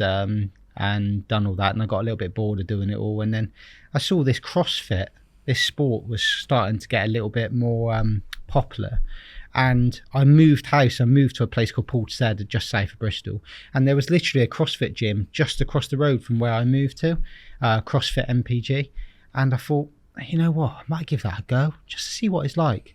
Oh my god, I am so addicted. Really? It is an incredible sport. It really what is CrossFit? Tell us what CrossFit well, is. to be fair, I've got a video because it's a good. This video actually shows you kind of what it's like, better than describing it. Really. It's not going to make me feel inferior, is it? Totally inferior. Have you seen these guns that I've got? Man, I was out of breath watching this. I just couldn't Go on, put this up. This is the competition I done the other day. So it was a 4-man competition. Is that you? Yeah, lifting the weight there, the bar, snatching it. He told me it was 50, 60 kilos, just throwing it above his head like it's nothing. Good. Like I said, there was No. that was 4 lads that go to our gym, and it was just a 4-man competition. What? Yeah, That's like it's crazy ridiculous. stuff. Like, I'm not. Could you do that? No, like if I do a deadlift, I'm not. Don't blow me on trumpet or anything. I think I did a PB 100 kilos, right? So that was like I could do 5 or 6 of them. Yeah. Right. He's throwing 60 kilos above his head like it's a tennis ball. So that movement's called a snatch. So it's it's probably the most technical movement because you've got to put it above your head and not kill yourself. I'd have put my back out. Do you know what I mean? Have you ever hurt yourself, Cal, doing it? Have you ever had an injury through it? That looks mental. Niggles. No, to be honest, if you're coached correctly and they teach you how to lift weights correctly, then you shouldn't. And you don't go too heavy. The male dominant thing, testosterone pumping, is to go in there and try and snatch 100 kilos. Yeah, you'll blow your back up. What's that? That's not an injury. Apparently, that's just an everyday that's occurrence. That's not an everyday occurrence. It's just what happens, basically.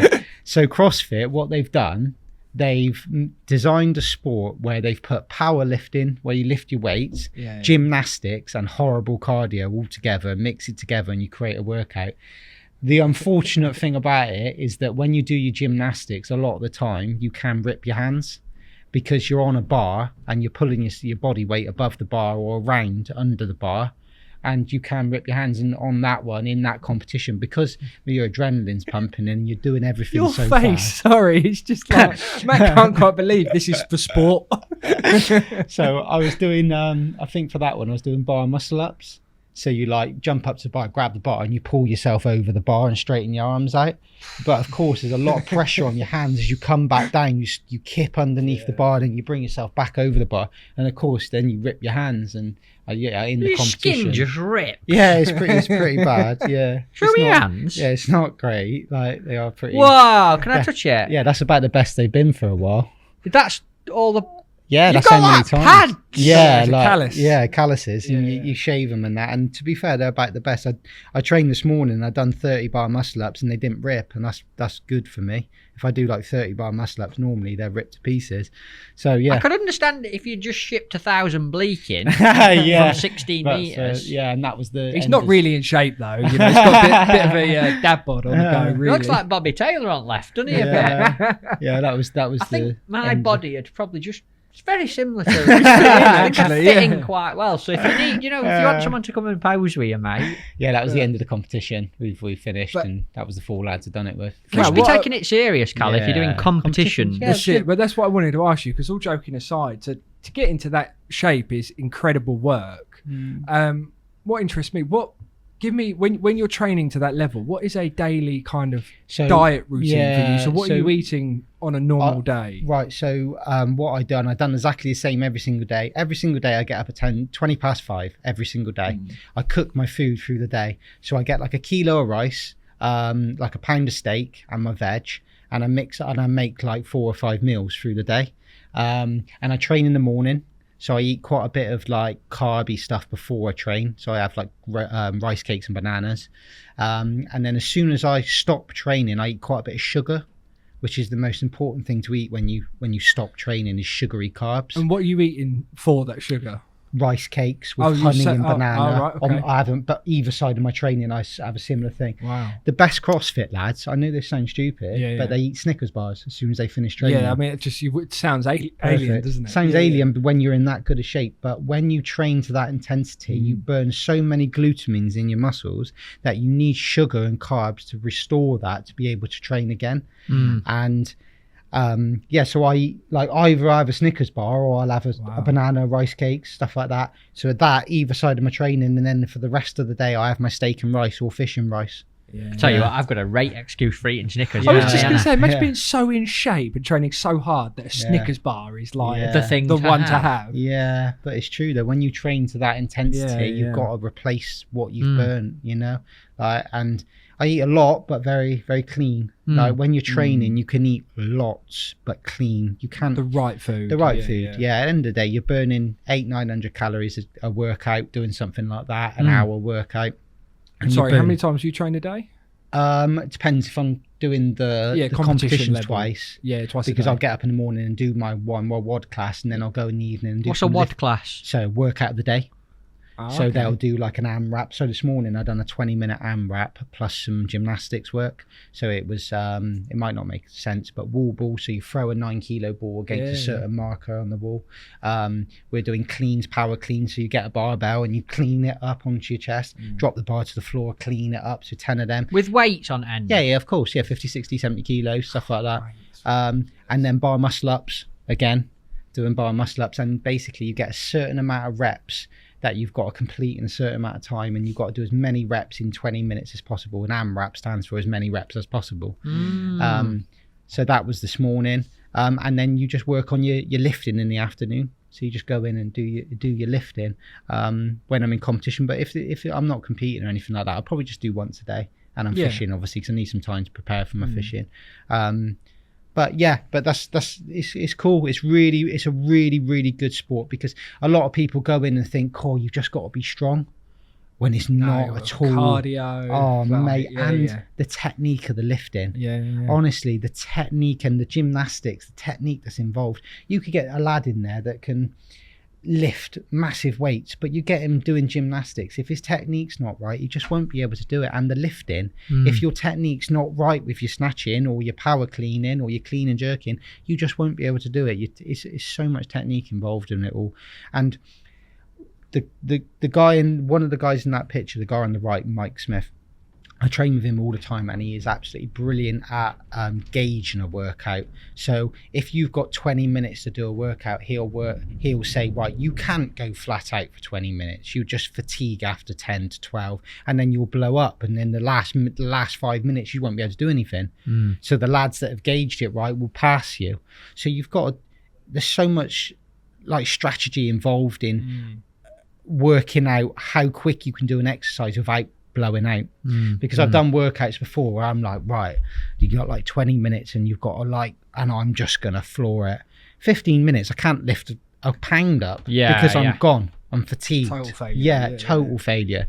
So you like some of the, like Matt Fraser, when you watch him, he's brilliant at gauging workouts. He knows how quick he can go so he can last 20 or maybe 30 or maybe 40 minutes depending on what the workout is. You keep pointing at this book, Cal. You brought it in. What? Just to show you, but just if anybody's interested in CrossFit and that, it's a really good read. And if you're not interested in CrossFit, it's a really good read, because it just gives you a little insight into what it takes to be as fit as that guy. And they class him as 5-time fittest man in the world, which he probably is, Right. And at all different disciplines. I mean, this guy can snatch that movement I was doing there. He can snatch 145 kilos. Wow. So he can just pick it up, snatch it 145 kilos on a bar, and he can do that and put it above his head. And then he'll run a mile in 5 minutes. So he's not just some absolute juggernaut that can pick it up and throw it above his head. He can run a 5-minute mile. He's just the pinnacle of health. Of health and fitness and technique and talent. That's what CrossFit is all about.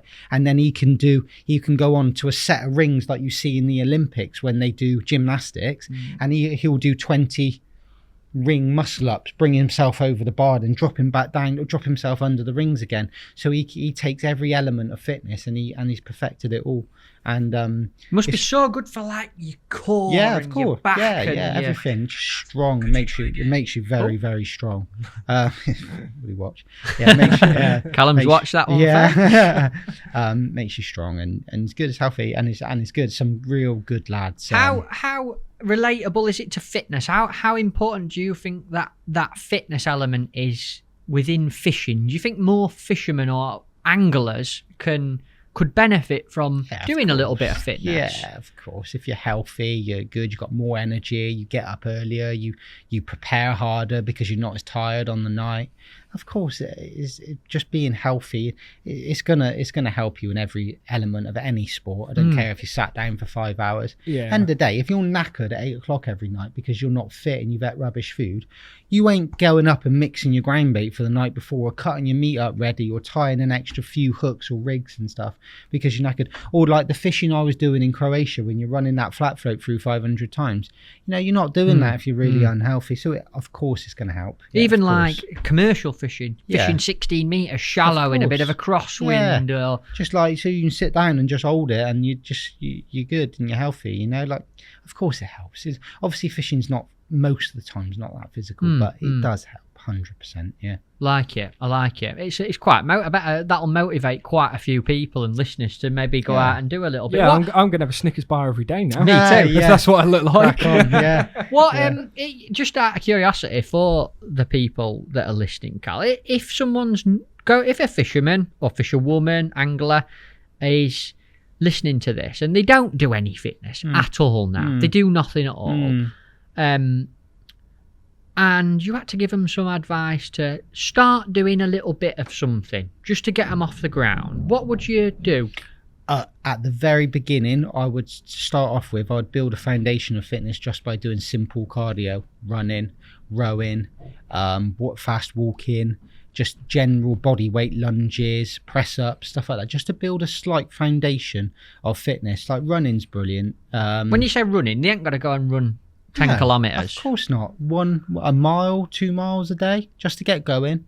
Just maybe 20 press ups a day, just to build a tiny bit of foundation before you start going into like CrossFit or the gym or other sorts of fitness.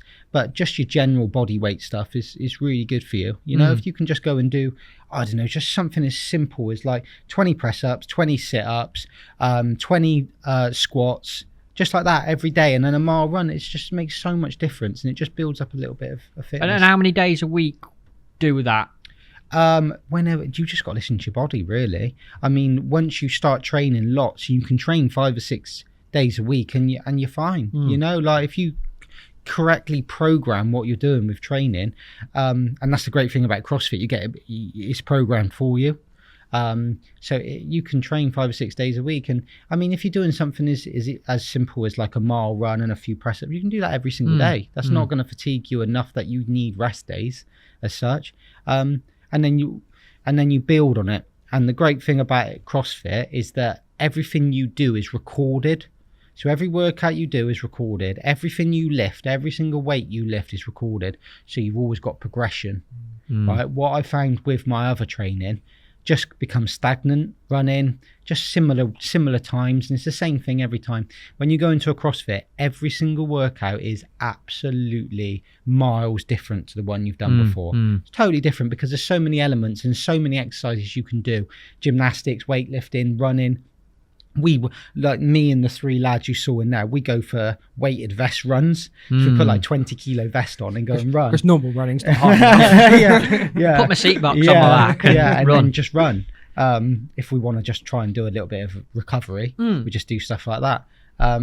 So yeah, it's brilliant. It's really good. It's really good for you. It's healthy. It teaches you how to lift weights correctly. If you get the real good coaches that there should be at CrossFit gyms. So yeah, I would highly recommend it. Highly recommend it. And if not CrossFit, go and do a little bit of just exercise. A little bit of running, you don't. jogging, walking. Get your heart rate up. Yeah, if you get a rowing machine, rowing's so good for you. Swimming is the best that you could ever do because you're not putting any pressure on any joints. You're working every muscle in your body. Just go to the local pool, do 5 lengths, then the next week start doing 7, then 10, and work it up, progress on it. You're not talking hours and hours either, are you? Mate, Everyone. All these people that say to me, "Oh, they haven't got any time to exercise." Well, so no one can spare 20 minutes. 20 minutes. 20 minutes a day, or half an hour a day. Of course, come on. 3-4 times a week, you can spare that in a day, you know, and you feel so much better from it. And when you get a bit more energy because you're doing it, you create more time because you don't need as much sleep. Someone said to me, like, the hardest thing about exercise, you know, what was the saying he used, that it's very difficult to start exercising, but the most difficult thing about exercise is to stop once you've started. So it's very difficult that when you've started exercising, you become fit to stop. So yeah, it gets very addictive. Like it. Yeah, so it's good. I really would recommend it. If you've got a general fitness about you, you've done a bit of fitness in the past and you're a bit stagnant and you don't know really what to do next, just literally jump into a CrossFit gym and have a go. It's really good. Yeah. Great advice. Really appreciate you sharing that with us, mate. I'm sure you'll inspire a few people to go and do a bit of something. Why not? You have me. Definitely. Why not? Jump in there. Yeah. I'm going to be on that picture with you and all them big guys next time. We should do a podcast team. Yeah. CrossFit. Oh, me, Tony. Who else could we get on? We'll get Ringer on. Yeah, Andy May. Yeah. Oh, imagine him. It'd be awesome. He'd be mega at that, wouldn't he? It'd be fantastic. Yeah, we should do it.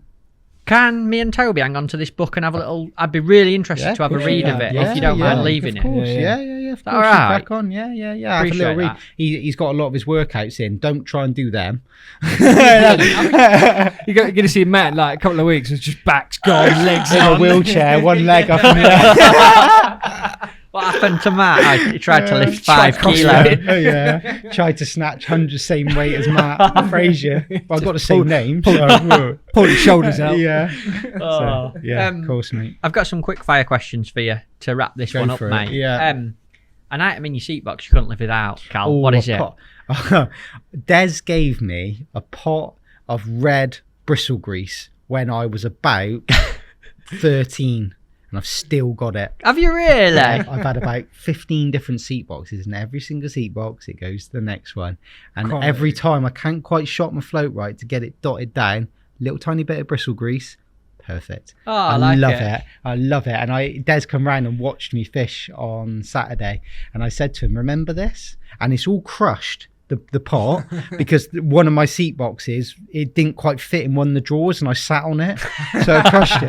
I'm like, I am not losing that grease, you know. And I said, I remember this, and he was like, he gave it to me, and I said, yeah, I can't. Oh, mate, I shot and float to it. It's brilliant. Love it. A little bit of Des Ship's bristle grease. If you could only fish one venue for the rest of your life, Porth Reservoir. Porth Reservoir. Yeah. Fastest Easy. answer. That is definitely Fastest the answer on podcast. Easy. Remember when we work. went down and did a feature in a day? Yeah. We went amazing, down mate. for the Love day. it. I love it. Yeah, I love it there, mate. It's Porth brilliant. Reservoir. Who's the best angler that you've ever fished with?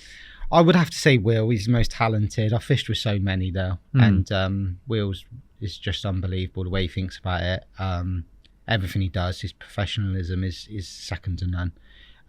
But like, you've got to hand it to these guys that win what they do. Andy Bennett, Jamie Hughes, Paul Holland, Des. You've got to hand it to these guys as well. So probably Will, but you've got to mention these other guys that are winning these big matches consistently. Like it. If there's one thing you could change about fishing, what would it be? The moaning about pegs. Who's the worst for it? Oh, I think I'm probably the worst. No,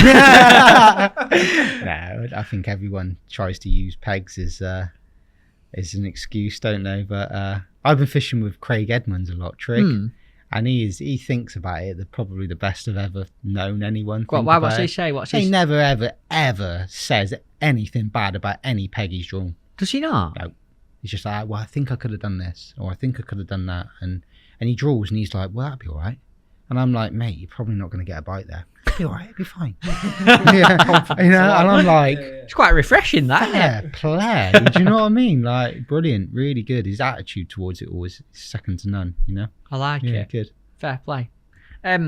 If you had to give someone who's never been fishing before some inspiration or advice to go and try it, what would you say to them? Wait till it warms up a little bit. Yes. Because, no, seriously, Good because advice. fishing in the winter is tough, isn't it? Fishing in these elements, like it's -2 or 3 today, is you just won't enjoy it as much as you do. And you won't appreciate how good fishing is until you can sit there and enjoy it. So wait till it's a bit warmer, and the fish are feeding, so you'll catch more fish when it's warmer. And just try and go to your local venue. If there's we've got a lake by us called Bitterwell Lake, and the guy that owns it's brilliant. If you go there and you've never been fishing before, he'll come round and help you. Brilliant. You know? That. So try and find a venue where you're not alone. You know, try and find a venue where you've got people that can help you. Like Bitterwell Lake is brilliant for it, you know.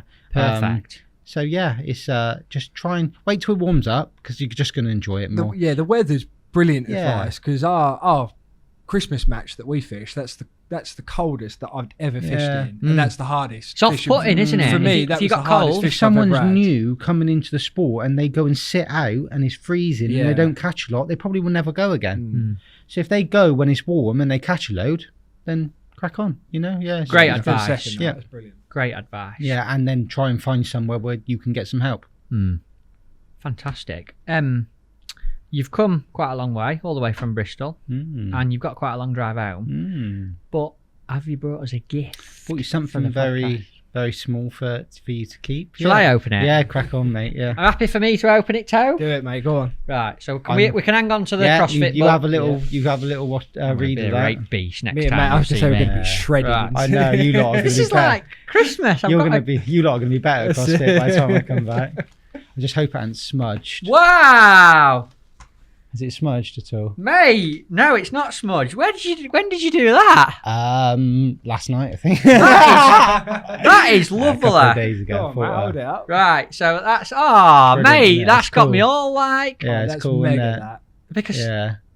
what a Just memory. obviously me and you won the world champs, yeah. So I thought it'd be Not very perfect, wouldn't often it? you could win a world champs with your mate the same No, day, same time, day. same and then place. Come back.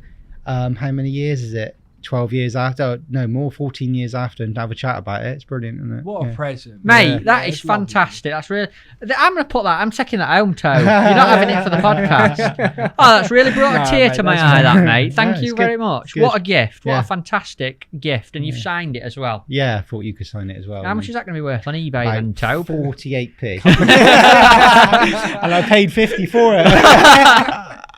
Mate, that's I honestly really, really appreciate that. Yeah, That's no going to worries. take. Yeah, it's got going with you, that one. That'd be the only gift we're allowed to leave. I don't know. I'm going to keep it here. I'm going Yeah. to keep it here. That's really, Nice. really nice. It means a Yeah. lot. It's really personal and relates a lot to what we've talked about. We've covered some right topics today, mate. Yeah, and yeah, I it's been appreciate you talking about it. I think you've done it in a ridiculously good way.